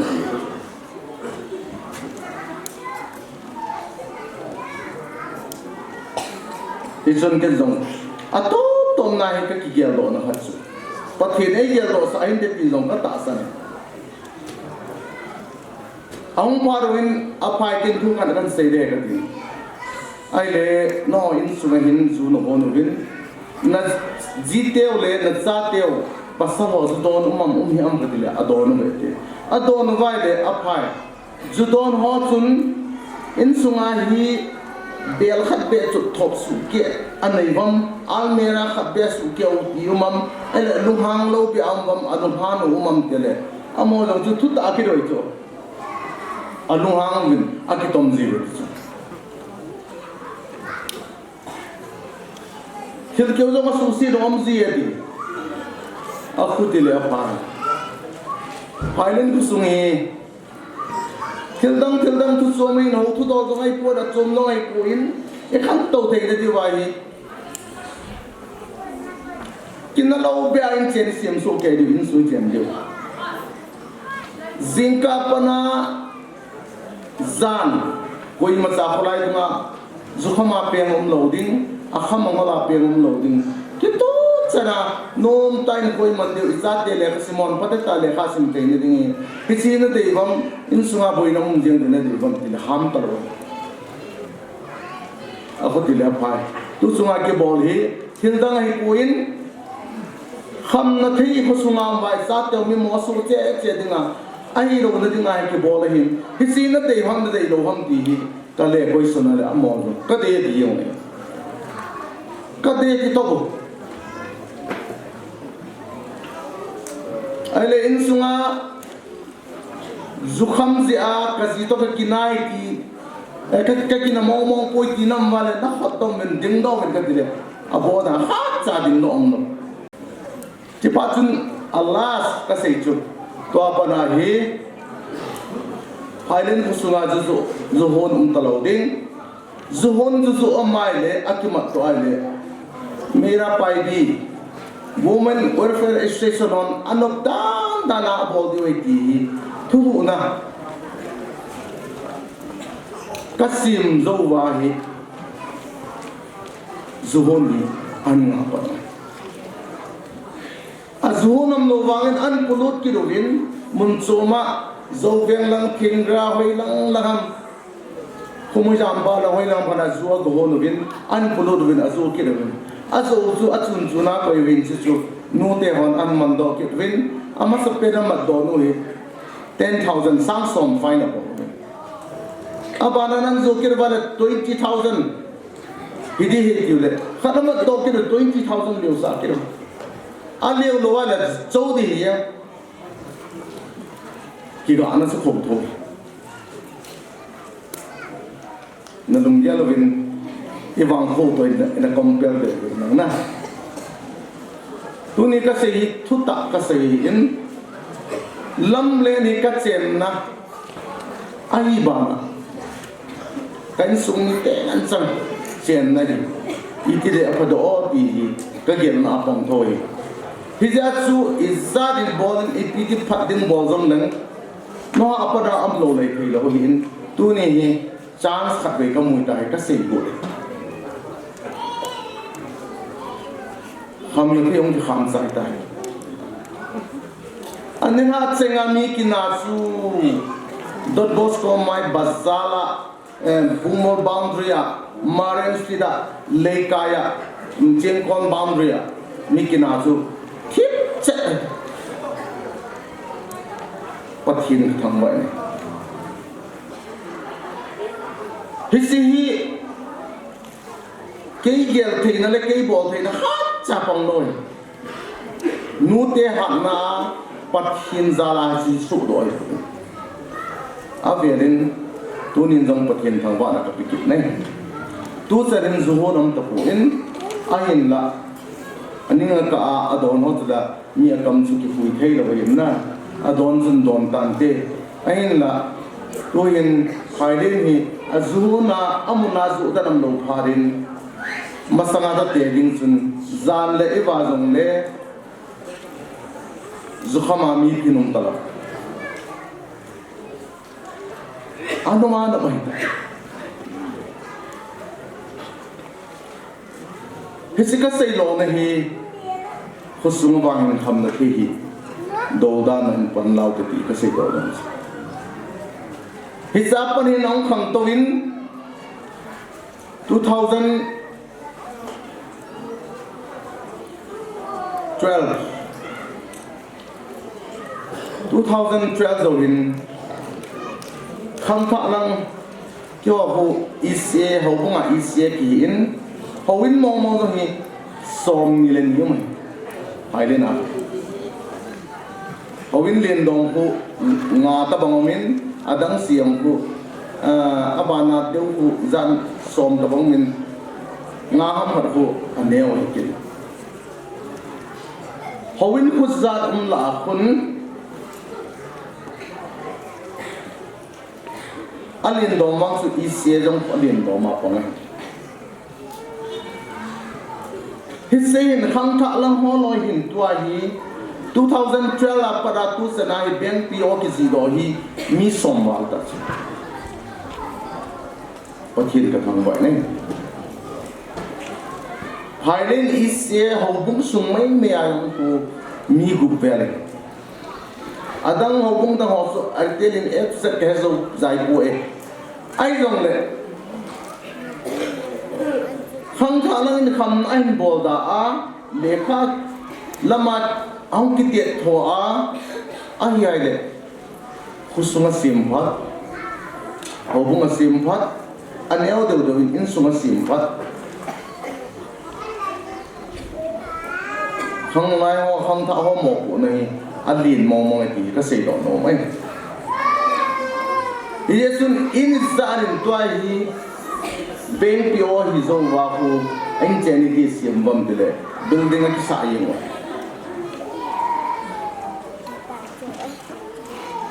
anu pagen te tam holong to aku kara ku le hang thak na hon o sa te ta ga ya to ni hin ade in hang lai na hon jan hi han lang le chu nuk ti da ni hang lai lang tam di na sa entertainment na zat za na khanok na ni tu hin na ngai ding ni no mi pa bo hin hang thak hang lai lang am be se ai la có xây đom sụp rút club hita ta hậu cũng ngạc khăng lai hita ta khăng khang lang hin khăm na thấy đầu ta hin pan na ta là khăn tàu na riêng cái bát hiền rồi alung cái cái ita sa ba ho hi sim pati go du vai le minu mi pa zu don ho hi bui pi dau te ka zu don nam kha le na kham tha na hong ki pan tha ti hoi kham na thia mo hi I lova hadiam lut da thei te jam alam ki jong amu da diu ham kum som nga Jubilee man da wa le khang lai la hon dong jut ru da men pan la mo ta ila te wa phai lo ham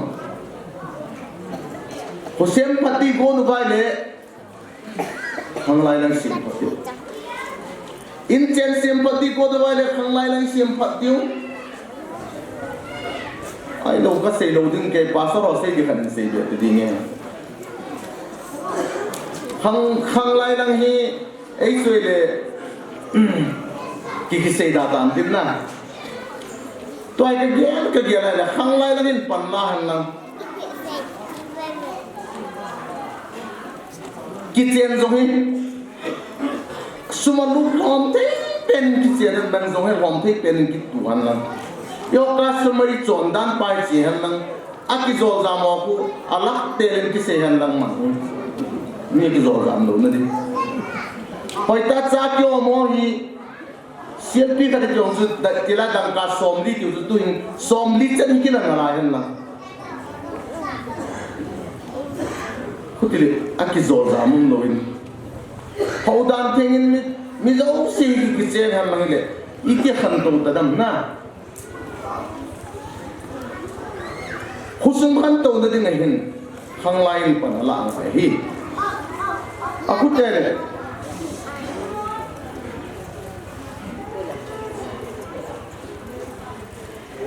tu wa wangin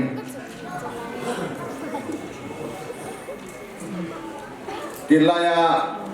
tu sei thêm hòn pastor ho evangelist soin van gamanai tai pathin gam hum dei tai ti nasata na ki sei na hi ei khanga ga na ki hin ai na tu ai ta sa na ga wa ki sim phat phat mong ai ta sudoda sadde a kham na theya ki bola ki mo sa hun mong ai ta pui Russia le Ukraine boina akinam thei di poin isimal ahin China to Kuwait ang boy panding nom kidin ichen hum dam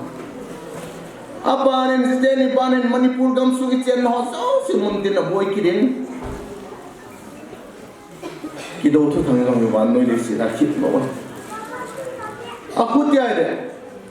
tu hi izo asai bangwa chu pathian thui masat sa tau ding sung wa hin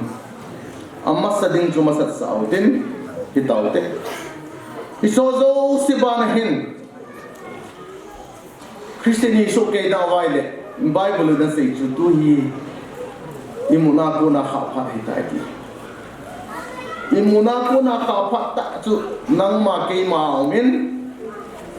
hi je sunin ko sim pat pha ri ta lo ham hi tuni hi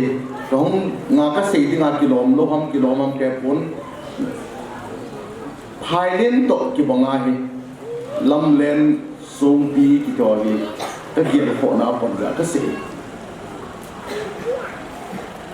eze sun ki gel phat ta ta ho de ka ti an go te ho hoi kan ki gel ho den za te ho nunga kon na hon jong pan la ding dan lam ti za chu min lao din ba te lang jong pan la din don la zat so min lao din khu hi lâm lên cái thần này ấy nhiều lại trong này cái thằng con này tại chỉ hàng ai hình là tôi hình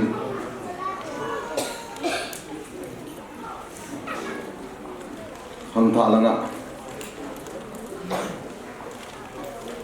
cái yang hôn này của anh doctor izat độ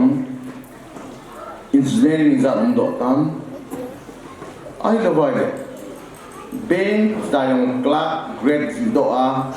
ama thip namo monga kisi do izat yu mo tam ki ho hi ge lai le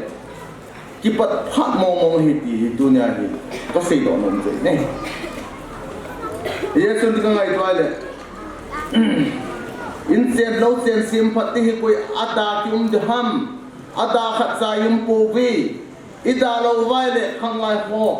pan lao hi minu mi pan la ngai ye sun ko bun za som ne ya ke wangin thil dang sangin kham na thei i lo chu mi dang ti hi ha poin ki boi pi le sagau lam chu long ni akim khat sanga 70% ta mong chai sai de ka aji chu sagau lam chu ha se ha ngai ta ro chu la ine wa pa nai khi ro chu la jesu krista ta sana hu hin chan na di le atang ngai lo ta san na ki phut da na tin pan sam na hung ke do han na hung kham to le koi ma san chi pa wang ya ti din lo jesun holang thu do jong ki che ta no mo tin ta sa thu do jong pan lau te ti hi dunya ade amatalam lena zut club ho Jubilee ni puai ka sei long pen se Otik sang ta ta hinda sai di di khat di na thu jong khat jong poi ka sei long pen zu ta sei hun jong kham na the hin thil dang thu jong kham na the hin ha ka te do da lo tin kham na the bo hi khang tha da hang lang lagaw in ko jong Jesus Krista ta san na thu do lai ki loi khom no ho ina ki han lang is also khan do lo da wi ya am de ham ti chu hi a ho de le tu lai hin koi ma san in chen mi ot sake a gan te tai ko ma de koi ma sa anomim bo vi anomim lo va le amma sading masat sa ding abana ding si abana pathine e a in pan pinahin pi ding hi yesun masak sa ding chung yesu krista lam kada amalam katte de ding in ko hi manglawan ti ka sei do dong ne sei do di de sei ni ti bin lang ka sei ho hi thu ta in ta ta ngai to din in ko wa de na pa pe na ding in law within ham na the wang ni abonai sei lo wa le in sung ki bat tu de na in sung ki bat tu de hiting chu de nagawin ko jong in sung ki bat tu de hiting chu de kum khat ki bela lang den kum nga sunga aga in to ahin la angai no ayom na wang sun aga hi tu konte isu jo ka sei bon to da ta bon ka sei bon a chu en ne ma sang sei dong ka sei jim nai lo ahin la esan chu ka sei thei chan hi in den ka sei nai noi tan ki gel ha na ne ro den hang tha lang jong pa ni ti la dam ju la dam jong I khiu na wa ki alo de I sei sao yong le I tai zo lo ham ti ki ro de ka ti chu pan la tha ki ro de ti de ka ti chu ai la khosunga lam kai outro ti dam jong defense dam jong pan pha la den khosung ben sung hi tham na thei mo hi do din do phat le wan in so hi I tu I cha khang ang tu ne I cha sang khang ai zo lo wa le I tu khang ning be ge lo de ti at sai na kya ka sei lo hin te ti chu hin den tu ni hin den zut dot na ho chu ya kan sa pan pin na pi ing ka tin madam pa kha ng lak yin bang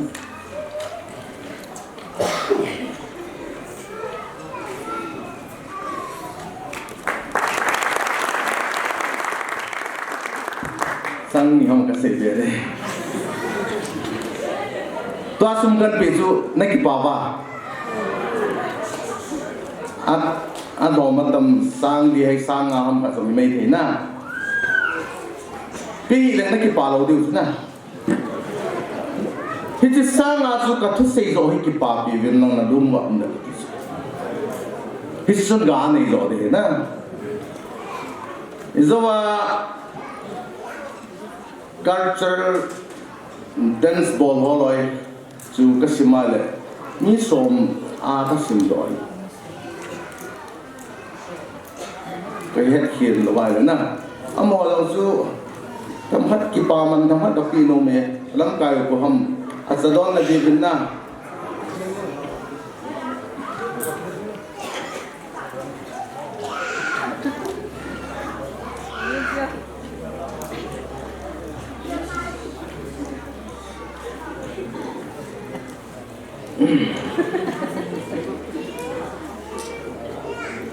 mi so mo ina vai le mi khat zani ni chadon din na ki do na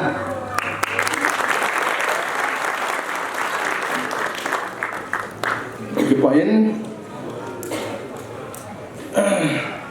ise wang he ki la ti u te na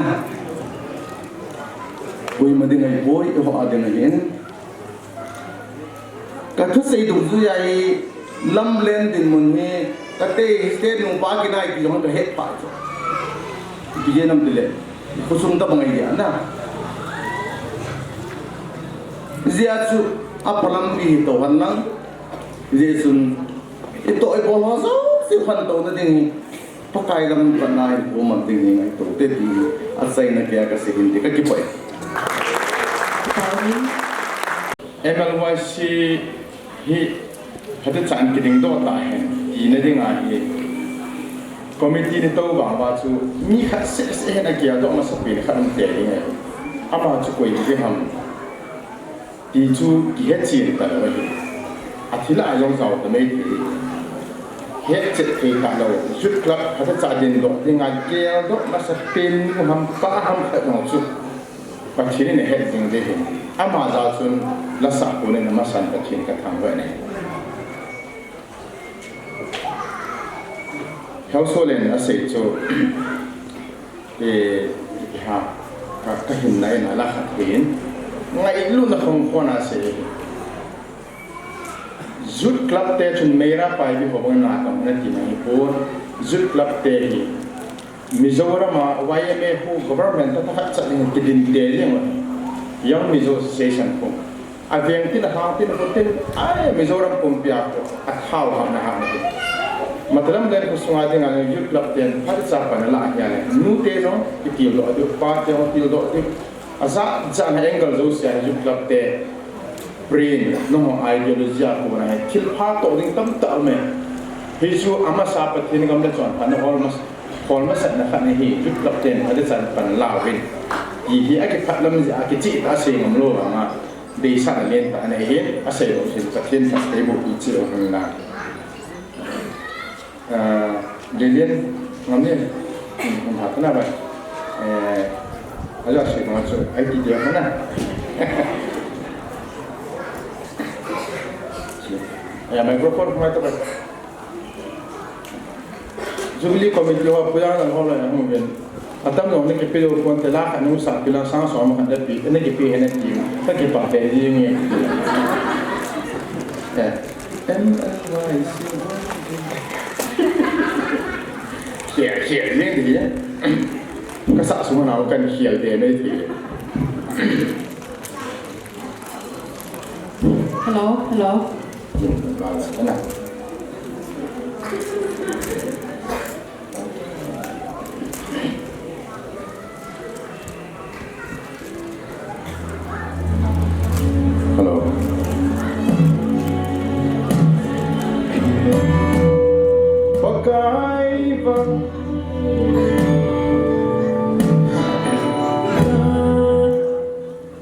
조금 기타노만은 포기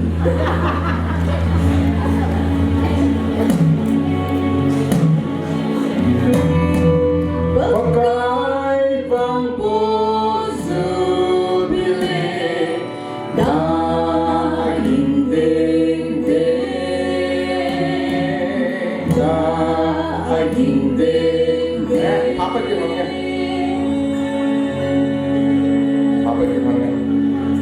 thì chẳng ngầu cho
Hãy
subscribe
le bang ni ku golden jubilee mang thei dinga ko yo pa patin thangwa nam halang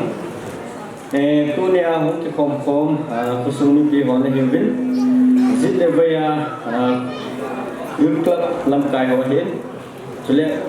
sung pi blog CSO lam kai ho hin chule tu ni ko jin rao ma ge sa hum ko hon le hin kit lệ Jubilee committee ho na bon ta chung wa ta ngai lut nau ka za nau ka za na thu ken ko ma sa na he tu ni ko he kai phat he youth club he tu sim he apula pa na he ning kum chan he ahang pi khat nan chu lam kai hin pu Chairman, President and Secretary, State Joy in a wallet. He just sung out the yes or them. I do come cut to highlight him, volume him. Part of him who saw maintain his income. Tunia Niku, Tuni Niku, he, Topi Belle, Mickey on the Comhon, Milu someone. Thôi hiện ngày lúc được tạ sản phẩm ra cho bố là cho mình cụ tổ thì đồng nghĩa này ra cho cảnh bố lấy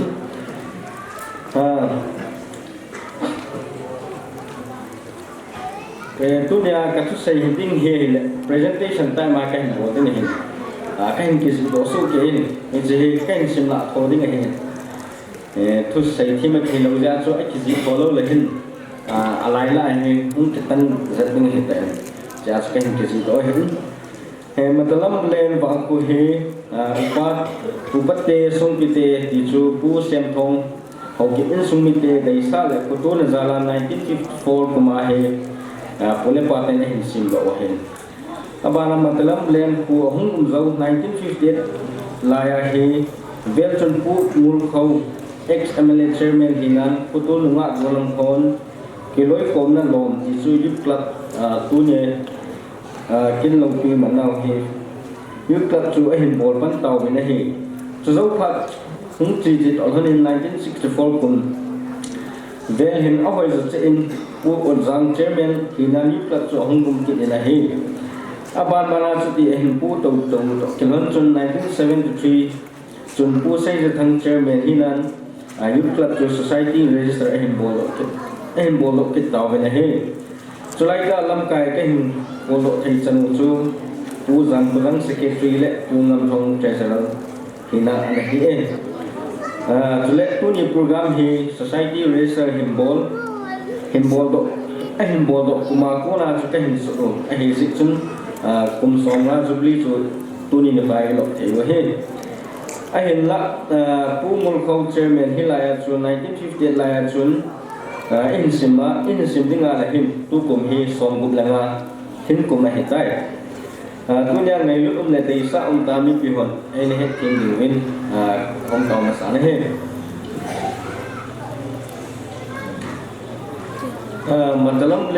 matalam let bang ku un ki pu do zo chun 1915 la ya lam kai na tu wa choi le Mr. Let muốn có hậu hiện Mr. Let không giật thằng amani lắm cái này anh phụ tàu anh 1960 là anh Mr. Let không giật thằng Let Mr. Let còn răng lắm cái này anh phụ cái đầu vang 1962 là anh phụ hiện 62 apa này Mr. Let còn răng Let Mr. Let không vào amani lắm cái này anh phụ tàu cái đầu hiện Kita pala tu pule orang chairman hina le pule thong le thang secretary hina ahin nunga kulam keloi kom na koi ahin bol to ke hijau ke papinan pule thong le ho ki in bong tal kha in ala aizin bulba ala bol un he kita phat chun youth club ten mai khat zo ana lam do un kusung kitchen na ding len tu jong ana lai do un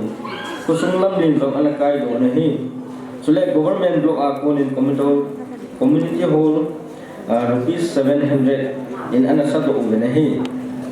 it's 1962 to 63 la ya ho hin 1967 kum hin youth club in youth club hi KNG khang tha nunga golang dai anamin vo wa hi hi cha lam kai na pu ho choi hi le Mr. Lam Kuning Mr. Le Hem Kuzang amo lam kai na hi an pu wa hi hi cha phat lai chu youth club hin uniform ka na lam do gen la uniform chu kum som la nga zen ana za wa hi chu to han chun tui la phaya pu vom ho memorial cup tournament a chun first cup ana lao le hi aban kuma hi registration ball do ho hi hin amo hin amo lam kai na pu sei thang ho kip la pu zam ho kip ma kai na in society registration ana bui bi chun sim 10 January 1973 kumin Matalambulane Youth Club registration number 1340 of 1973 I government had been registered to an board over here amo registration ay board of kumapa na hi yung kisima to ni hin to ni kay kum songa so iniman tayo he amo pa zo hin collection history collection kay mo na ba get tham ka ang men ai dùng cho băng ra cái gì cho anh get cả coi như chân tí thì ham cho anh phải tập buồn hết là cái record đúng rồi và cái cái cái cái whole movie 1993 apa dah 95 ini orang kita dapat kini ini selaya lam kaya ini pan kiri le Mr. Le Put Chung Kulu nahin Mr. Timpu amani lam kaya nahin 93 apa dah 95 nahin puhin abana 96 abana 99 hi Mr. Le Dunle chairman hi abana Mr. Zam Kutin thang secretary hi la hi 1996 abana 98 ai ku ke ba hi amo pa la hi government office lang thiltam ta kisu mo ho su tu anahi in sule len lai bullshit sports first cup anala ben chikile amo khanga amo khanga ko le youth club rising day ni ko he unke mga kuni san unke mga he amo pu kuma he rising day he ahin man paro hitai 1999 apana 2000 lam kai wa he le Mr. Ngam Zamang he Mr. Ngam se amani lam kai da he ahin pu he amo pak sum him anti social element kiti kam na thai do dan dinga anasim do to kelan chon ni ka ba hi an kelan do wen sele intelligence department ka amho ki thu bi ding anasim mon he echa chunga khachom pen jong pan anala ve 2001 apana 2002 hung ni hin amho pak sunga he Mr. Ngam Zamang le Mr. Ngam Tin Sei amani lam kai na hi ahin pu hin amo pa sunga hi awareness campaign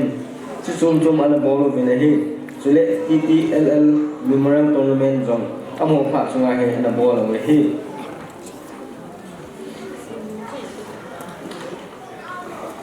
2002 apana 2003 sungalam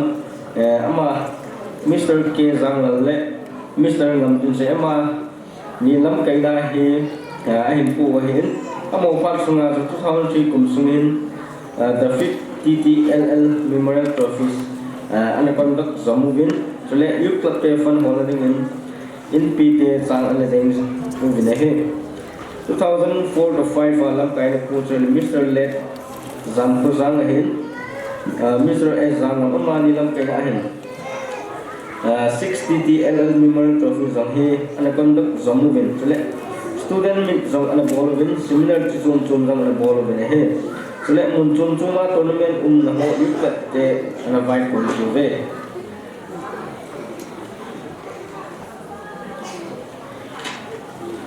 2006-7 hi suma ahin Mr. Tong Zalet ahin Mr. Hayslet again amani mo ko na lu ya hi hung kelam kai wa hin amo pa la hin youth club te hin uniform ding zong ana lam do on le saido sport ba zong ana zau ve youth club the khelin saido kiloi kom na lam kai hin zong ana lao ve 2008 to 9 Ccpur sunga hi Mr. Seizathang president hin Mr. Tong Zale Secretary Amani Lam Kayan Ahin Ong Kipatovin 2010-2013 Sunga Ahin Mr. Tong Zale Ahin Mr. Lalmin Chang Amani Lam Kayan Ahin 2010-2013 Ong Kilam Kayan Kilovin Hichapat Sungchun MLYC property adingin Almaraka Nalam Dove Nalam Dovin Tun Jong on the line Amhon Anipol Jim Ho Chile meeting Jang and a Tonging Movin Chile Rising Day Hodon Hip at the Chan Monging Movin election on Hip at the Chan and a Monging Movin MLYC meaning Trila let Superior Javang in first runners up and allow a bay Amo Patsunga Sweden 14, 15, 16 Hichapat Sunga Mr. Hosatang, Mr. Heslet Tubin, Mr. Tong Milin, Amhohin, Amholam Kainahin, Ahin Povin. It's a part from John Pule, Rampo and Let P. Let Patin Memorial 11 men football open tournament first and second edition and a ball from moving ahead. It's a tournament I have video coverage and a ball moving ahead. So get CDS and we are third division of MLYC football team. And a soul over the head. MLYC football team in Jubilee Hinglip Ccpur sa Bang Kunduapan and allow to Honin. First runners up and a strong win, select player as of Chengzong, Memento Ccpur over the head. MLYC football team in Sumpi KKL Dog Sports are second runners up and allow a win. Select the May volleyball team in second runners up and allow over the head. It's a good football team jerseys of Analam to win. Tuy là sung pi hình cho anh cụ đã dùng MLYC culture troops in competition at Analao về. Hình sự cũng mà hi NYK lệ CBS MLYC membership hi na renew ball na lệ admission ball na dùng Analay về này hi. 2016-17 kuma Mr. Hayes lệ của bên lệ Mr. Larmin thằng lắm cây na hi anh phụ kia rồi hin. Hình sự cũng mà ako đồ chơi lệ youth club te Anala ho in a program. So let facilitation program class 10-12 Kunjang Ccpur election let rising day hodang katisa nung win 2018-19 lam kai ho so Mr. Kailam Mr. Tong ho amani lam kai na hin 18-19 hin pu win 2020-21 ahin Mr. Kailam Mr. Paukulin Amani lam kai na ahin it's kum te ni hen pukeruin it's to alsin sunga to lo cho hin sung pi len tu ga pu sem thong trophy pan anala singubin to lon chun 2021 a chun sem thong trophy champion anala ovele he MLYC menin urinal set ka bonus anasa do ove Science Sports Media MLYC B team in first runners up Nibai Anala of the 2020 2021 ahead. Who led Zampau and B led Patin Memorial 5 men aside open night tournament zone B2 Kiton first edition and a ball win. MLYC property dingin floodlight 100 watt Lile 150 watt ni Analam the oven. Skill MLYC property dingin zone portable speaker katong Analam the oven. It's part of COVID-19 pandemic suwin zong youth club in village frontline natin ng Pananalaw ve. Apara 2022 apana 24 san. Ning kuma apana chu tu pusing lai hong dingin. Sepana hin lam kai chu Mr. Kaikin hong le Mr. Paul Kulin lam kai na hin. Amo part sungai to ro chu le saya sports mina champion Pananalaw vin. Chu zong min pu le Zampau let me let Patin night tournament of an ball single win. MLYC property adding in floodlight like carpet and alarm the obey. It's a report about time I can ball hen.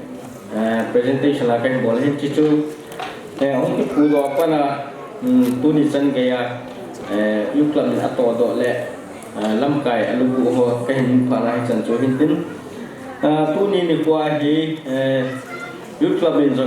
presentation ke bolu mahin chu nu wa kan ani bung win lang lang ai choi do win lang nim kum rising day so hin meeting ko hong ko win hele Jubilee hi manting in ka tay win hình lâm cài họ cho chấp băng cha cái gì chung thôi thầy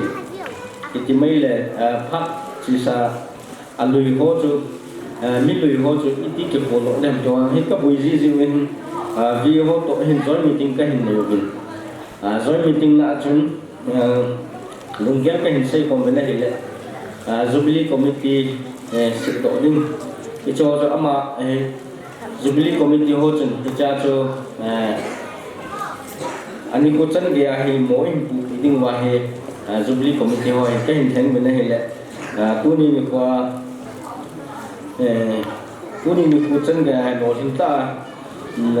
Jubilee committee ho hin tu do sa lo lam ho so cái pa thu cái không min chi tổ hơn chun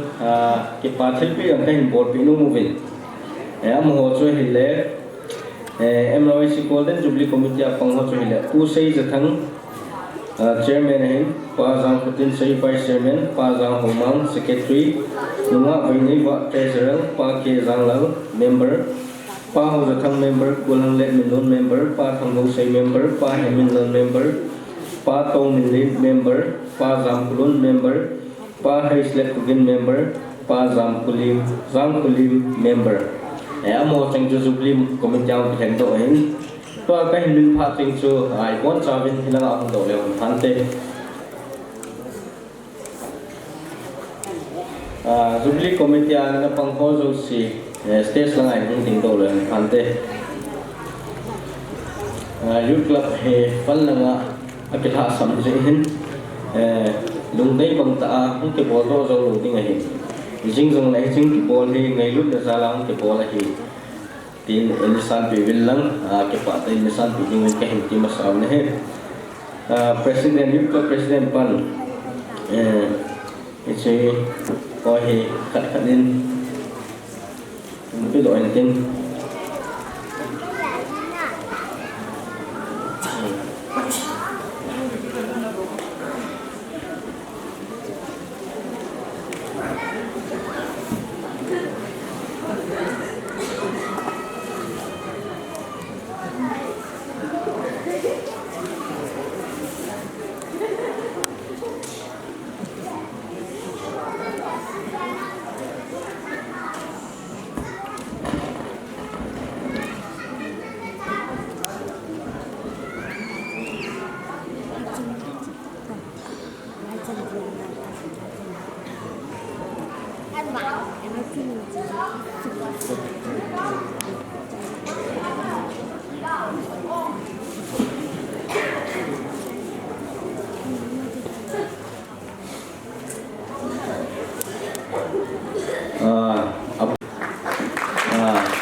Jubilee committee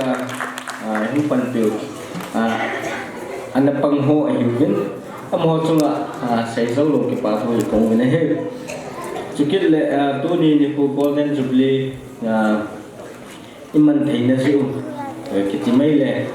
youth club hin khut do ho am ho jong he anom ta lo chu kam ta om ding hin jong le akun chun program hi am ho anh xuống te có đã được cái quay chu cả hiện đầu gì chân âm hồ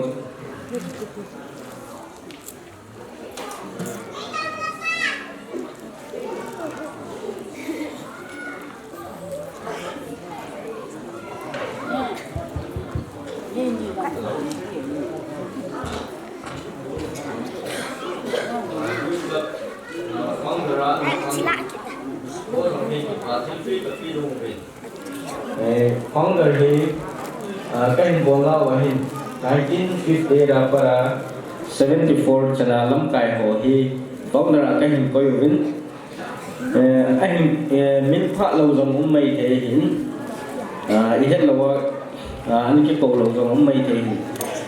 tu ni kwa i het jong le i ki zam na thing lai jong mai hin founder cái hồn cái hình buồn hậu rồi lệ lệ pu buồn của hậu lệ pu thong giật thằng lệ pi phát của lắm giang thím pi thím giật hạt pu ozang pu ngam pu lek pu hol kai lek pu sei lek pu thong pau pi thim lam pu LHC yam lam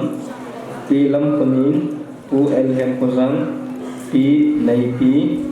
lek pu zamun pu sei zathang lek pu zam kozang pu em ngam thong pu kukulet pu kamping pu zang kam pu thangin amo si hi founder hung ke heng hi tu ni kwa amo khela hung zau thei yu hung zau yu mu le bon zau in stage la ngai hung tal do ding in ke hin ti mu ve founder ho hi amo nam de hi jang la ki pa thil pi pinu ma hin si chen amo in sung ni han lang amo ho the khela hung ho zo si stage la ngai hung kal lo pi lo chung phan te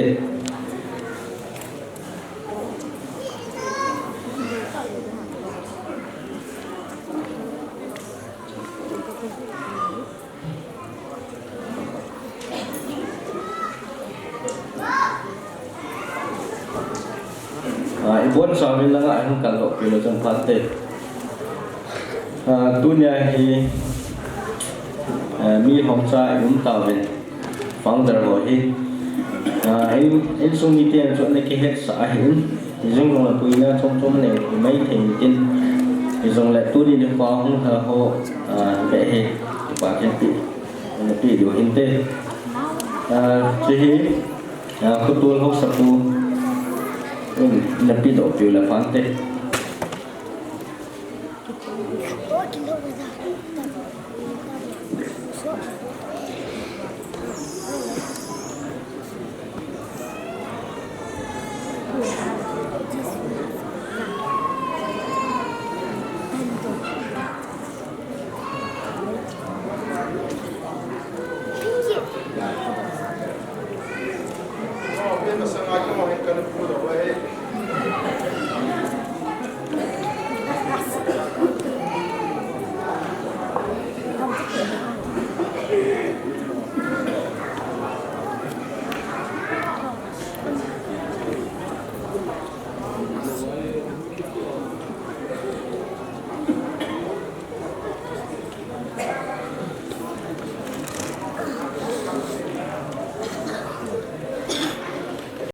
cái phát in chân súng này đi ngay tên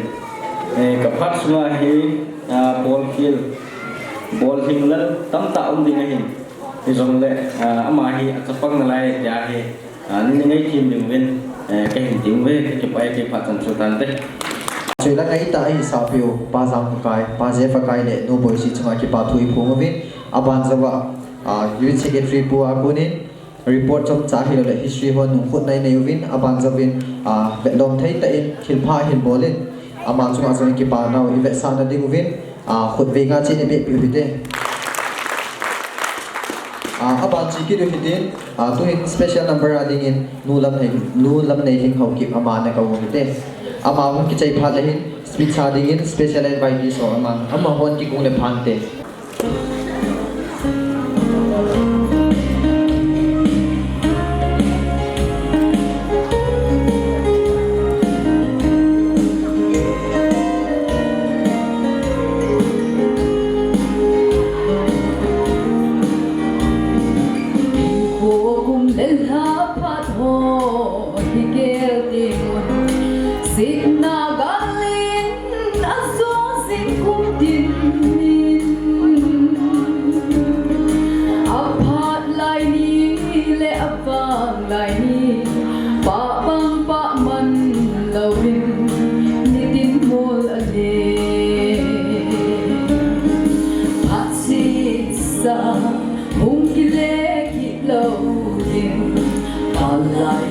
sa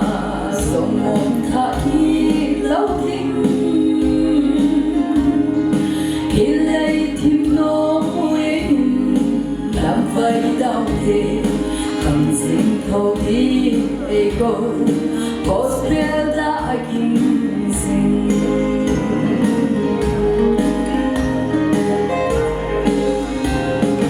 nhìn tin ấy lắm cái điều khi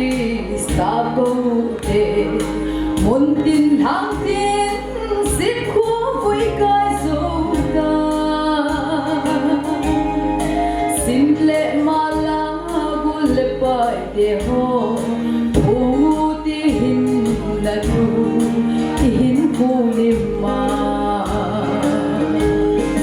Ahsi sa hung kile lâu đình mà lại sự xa sông mong thả khi lâu đình hin lấy thêm nỗi hình làm vây đau thế hằng xin thâu hi em cô gospel đã kinh sinh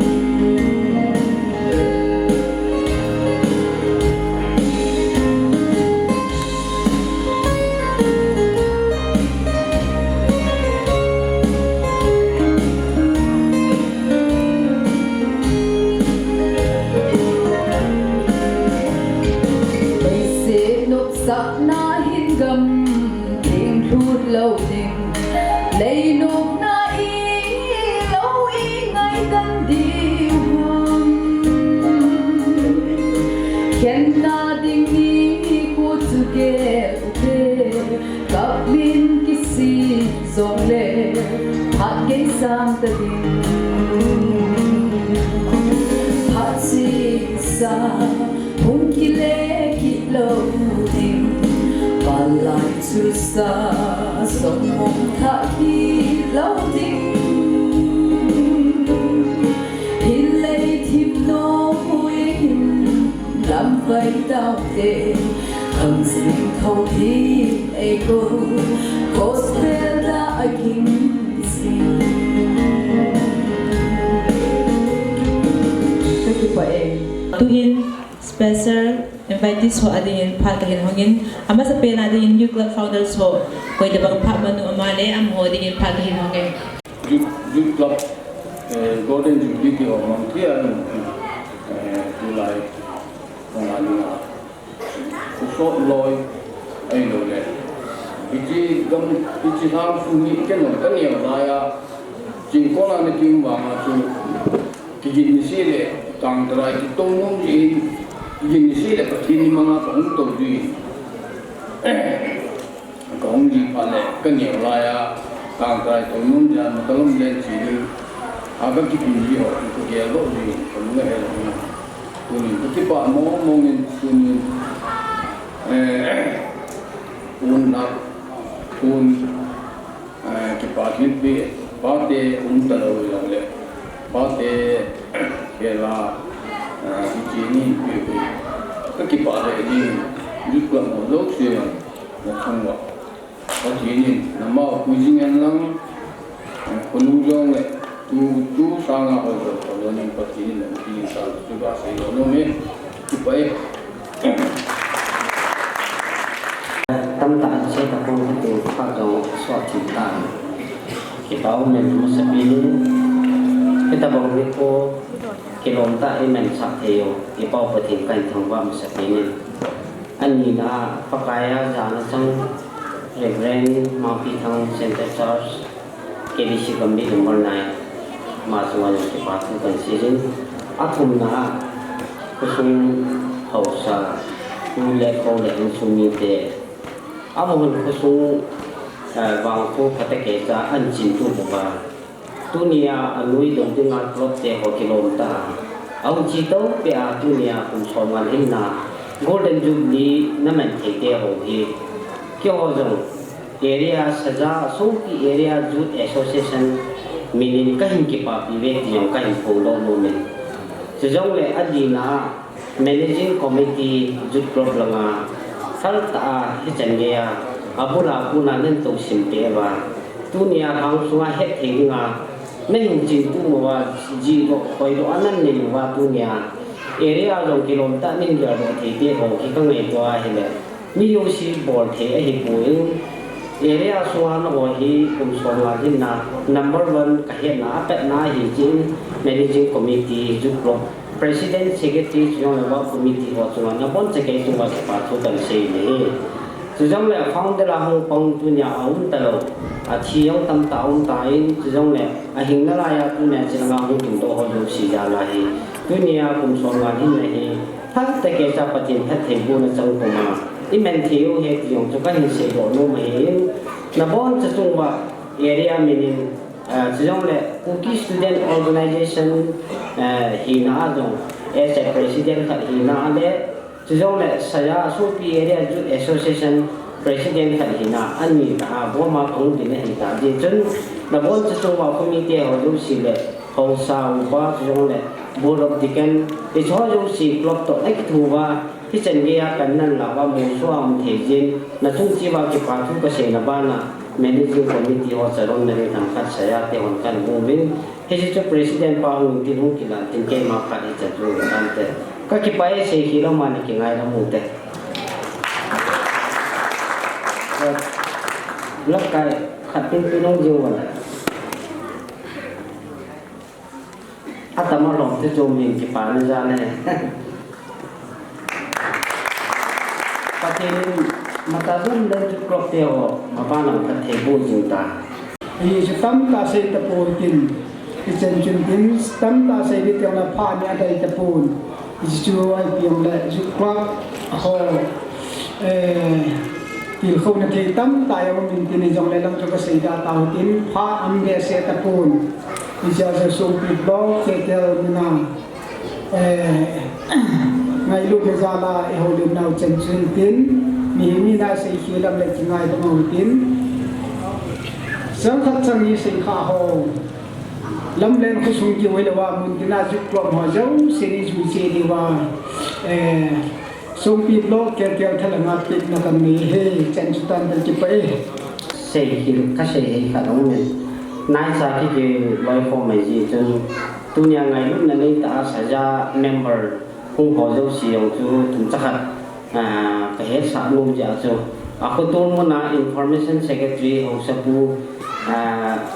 pau beli lampung di bawah depan te mah itu tua saja information he amana finance secretary sasang murhai yang le member aku pang ngun kau le mimin jang hung do no he chitu kibai pun do la tu tua area na pang si ni athingin hung jang le hung chang si tu Special number MLYC how keep aman phani kila entin chau ting le special ne piting win pale ko how chief of Matalambulane ki gong sanam di in kahin he se hello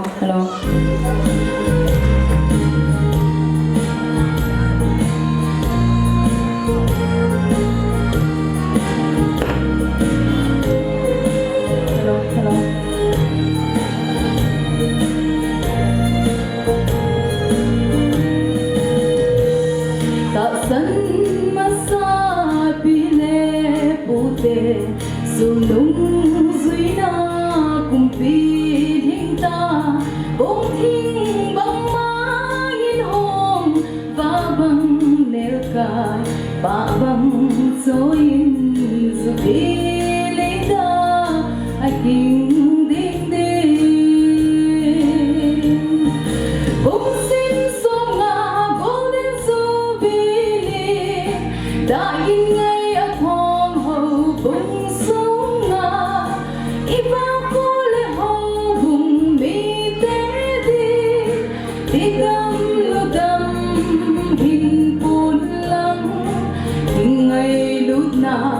lung song bang te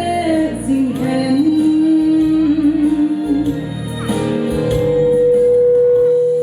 sa mo leng sa umi ngai chen hao tha be in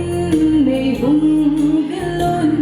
hao bung mi ten sin bang ka hin do ngui su bi li nam tu la ba phong đi bông xin songa golden Jubilee đã in ngay ở thong hậu bông songa ibang kule hậu bung mi te đi bigam ludam hin pun lang in ngay lúc na lung song bang te sing hen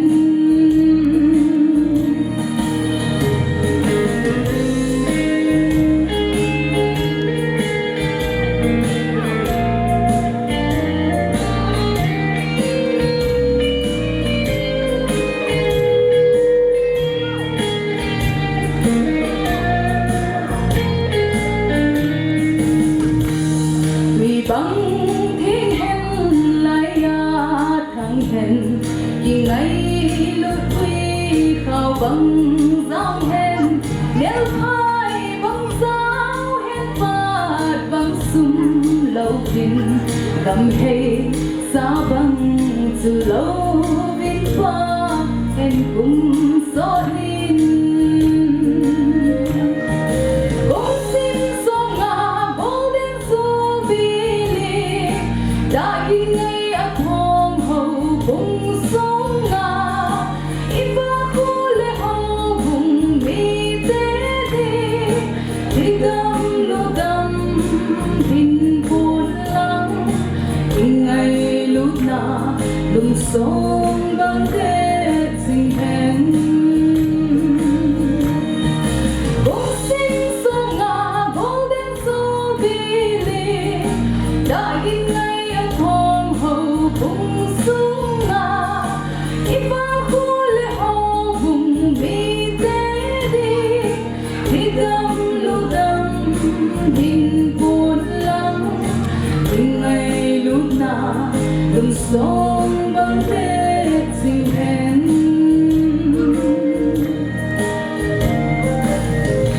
lâu pina của thiên santan Aban chi kidu hitin twin speech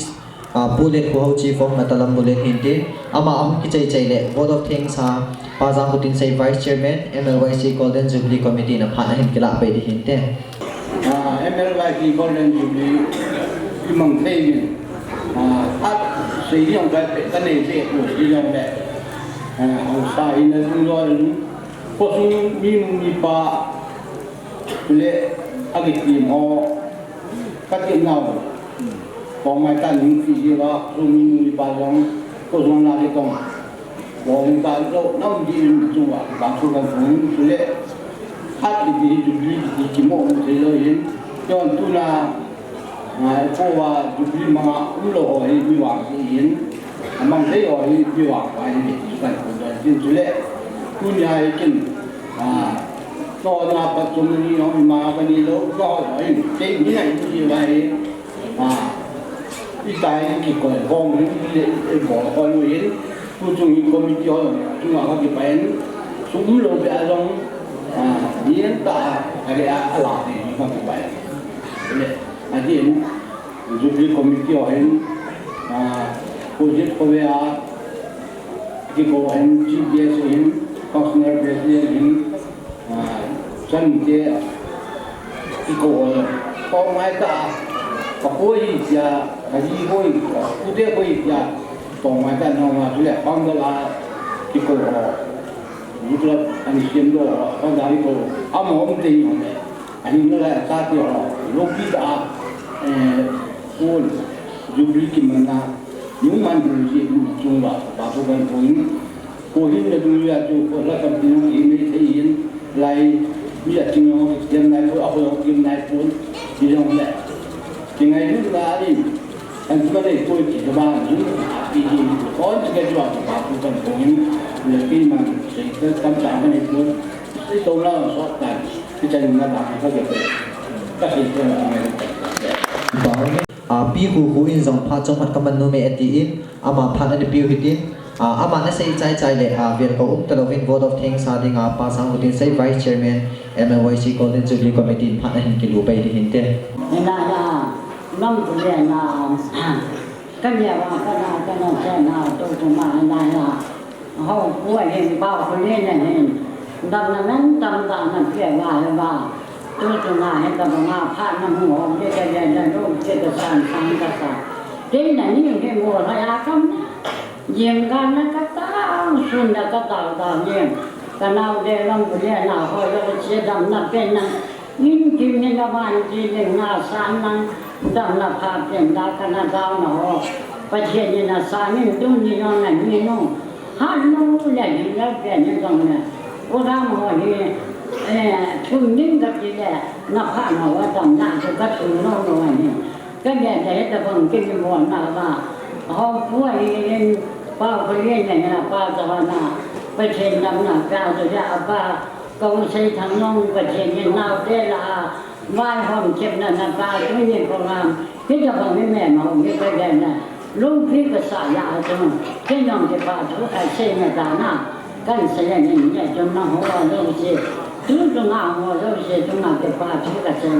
这种我还要不，这个我去怕那么的嘛，就是那种好是不说那种个别的红了，那个这咱那是，那这人干的然后干就那，你把那我说那这我说，乖那吧，阿妈我说那。你这帮都个老这帮呢，我也在家在老这个啥啦的，说明呐，前面那个人你咋个红的那人个是中国不？弄个弄个，弄完呐，这个把这些样子呐，你这帮去哪那拉拉去哪，那去哪的，拉。我就让他当人谁的爱那人，就不跟什么事，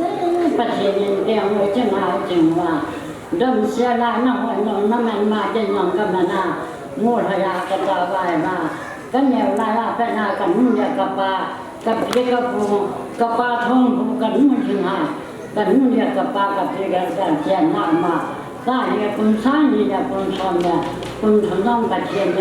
人些啦就那里面。外部跟什么的那，不该做这样的就那个就该呢，给嘛他什么呢？阿妈他们弄那嘛，过去人个就弄，这个嘛不嘛不来的呢，不该人个人过去呢，多少这几个，你这个幸福吧真的，可钱你不没那个那这样我就那个真的，你把好是不好不爱的。把不练那些，这个阿爸熬些熬他那些，阿妈我都是人都在不钱呢，以前我那些拍车过来那，反正这个最近嘛，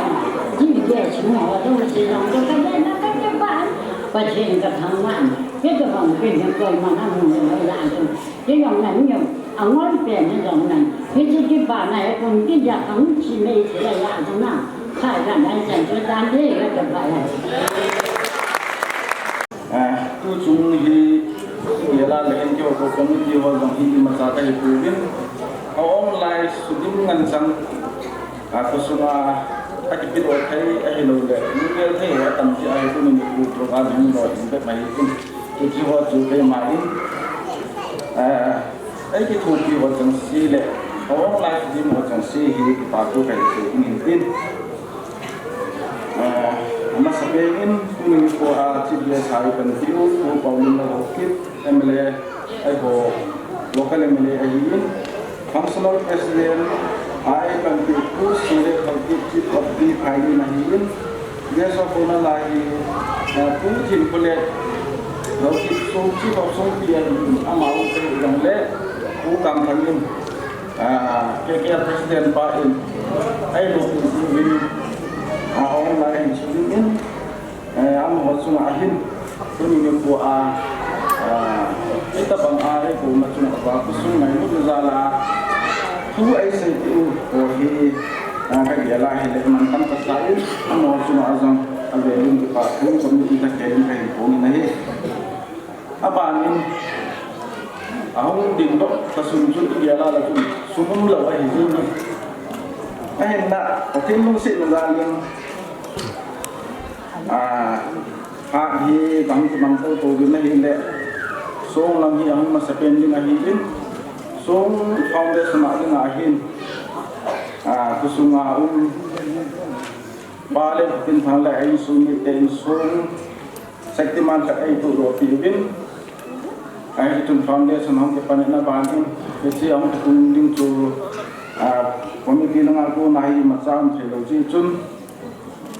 kung nale tao na ana daga kinayin pa jang bin lain sumite district ko tala mahin ama hom jong ke ho sum ka boi ve tim lo hela ke ho tao na le kun na bang sung ai sung ho tin din ho hi ai jong pi lo ji bin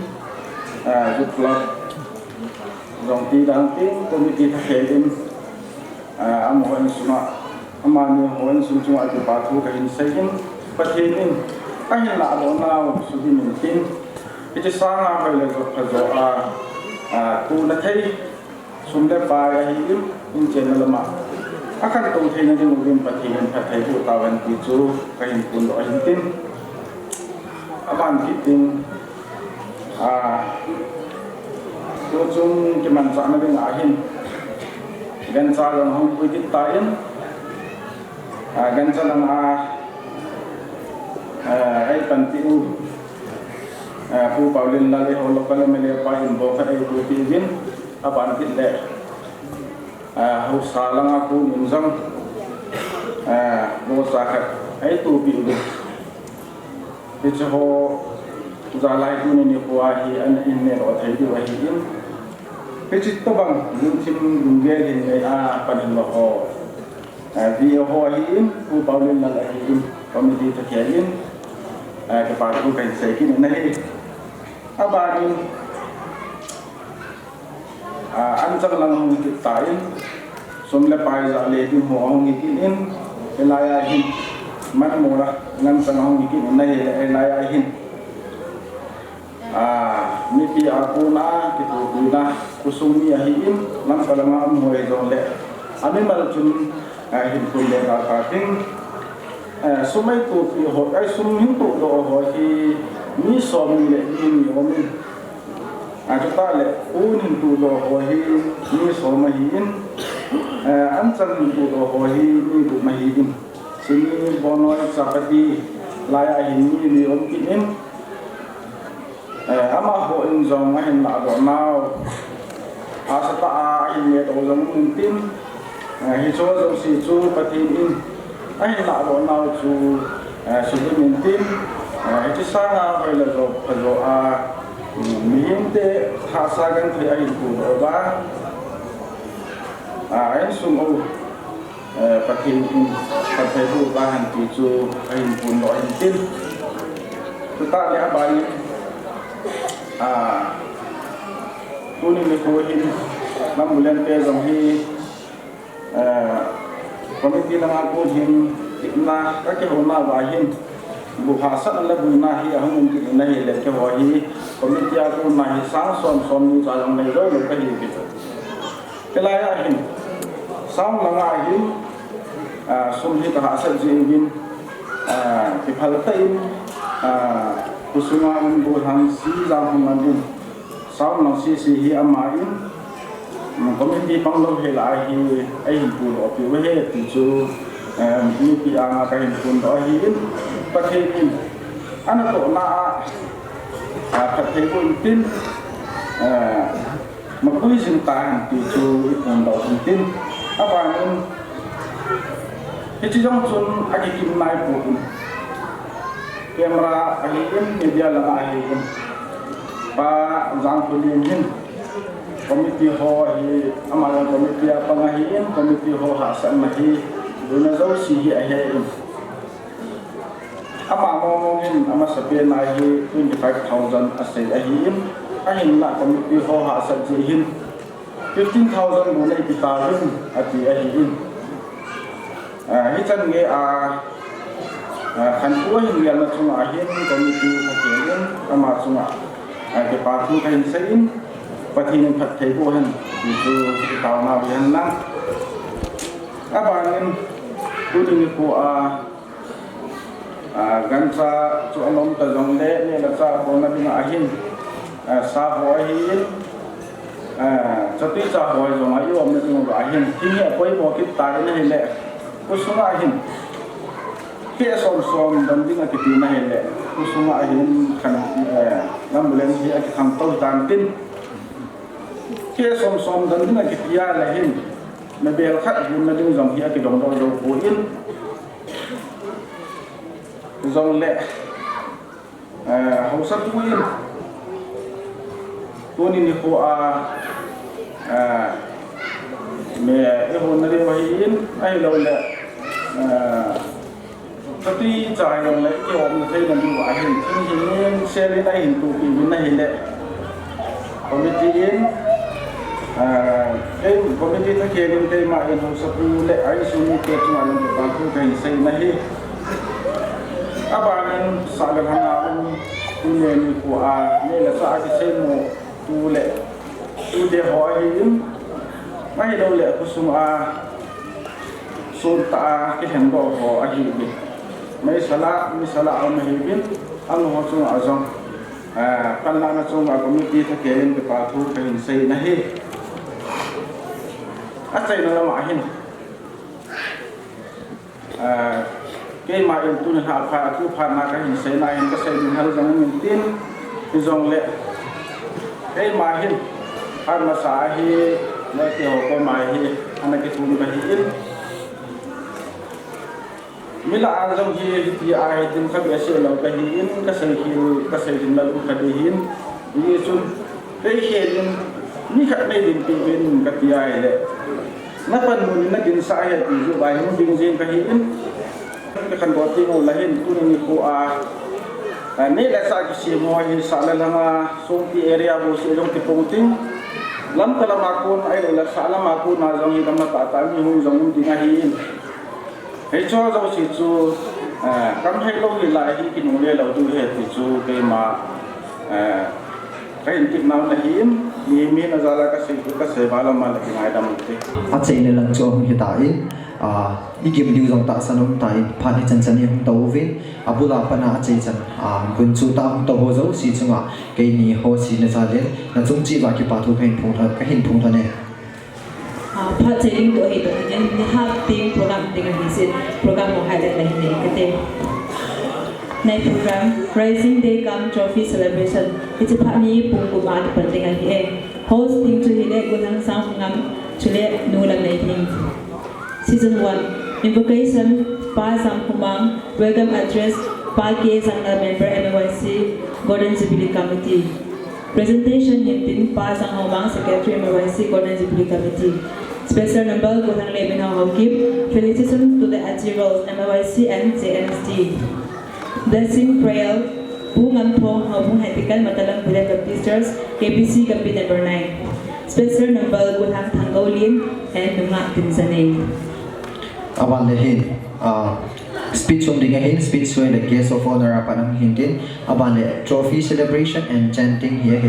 MLYC akon hung kidintin, aban le speech on kidintin, functional president pa akon hung intin, aban le special number here nga awan le hoile ulang le tin saya akon hung umintin, it is also the speech chief guest pa akon hung kidintin, aban le hin choreography MLYC akon hung kidintin, aban le vote of thanks here pa hausatang member MLYC Golden Jubilee Committee hung hining he chile second session hi entertainment hin vetnum thei ta la sa na hin lang la hi zong le tam ta ding hi ji chun chisang num zole hoi zong ki bol ding hi ji chun mi pi ho zo si zong hung ki gum chi ki te ti to chen team na ka hin nei tu in phat khum khan na ding hi ta in closing prayer na ding hin pu thin thang ho ki ma na phat hung ki la ta na phan te pa so le long le ama ita bang phat pha ai pi na chung ba ma san pathin thama nan lang pha pe to na so thim nga tan hi long le bon chan di ngu tin ke man taw na ai ko taw ton na ta de ngai lu na le ko to na dim sen hung fing ka pathi pa kai na man nei bu sen no ki dong ta pa salom to ni ko pata nei pi wa kusunga zu club te kum songa thin na Jubilee ho pram ho aphat apana kata na na sana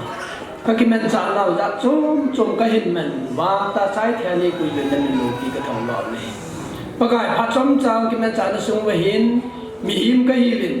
na lung dei lo ka bor o khang lo na lung se ta le ngai dang le ni ma ta ni ta sa mi him ka hi lin ne le cha ka hin jan le ngo hin ki pa na ya len ku yo hi pakai ni u sha ri ngai dam the nei thi na ring su thi nga pha the go ri ni nga ka taw ni ya ka ya pha no zo si zo nan si min ha chu no pin ka pakai ni su Christam na ni nga ka thu ni amen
I guess crime petrol is the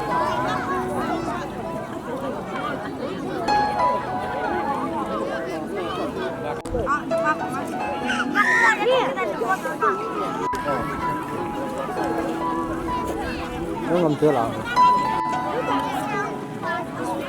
Wow,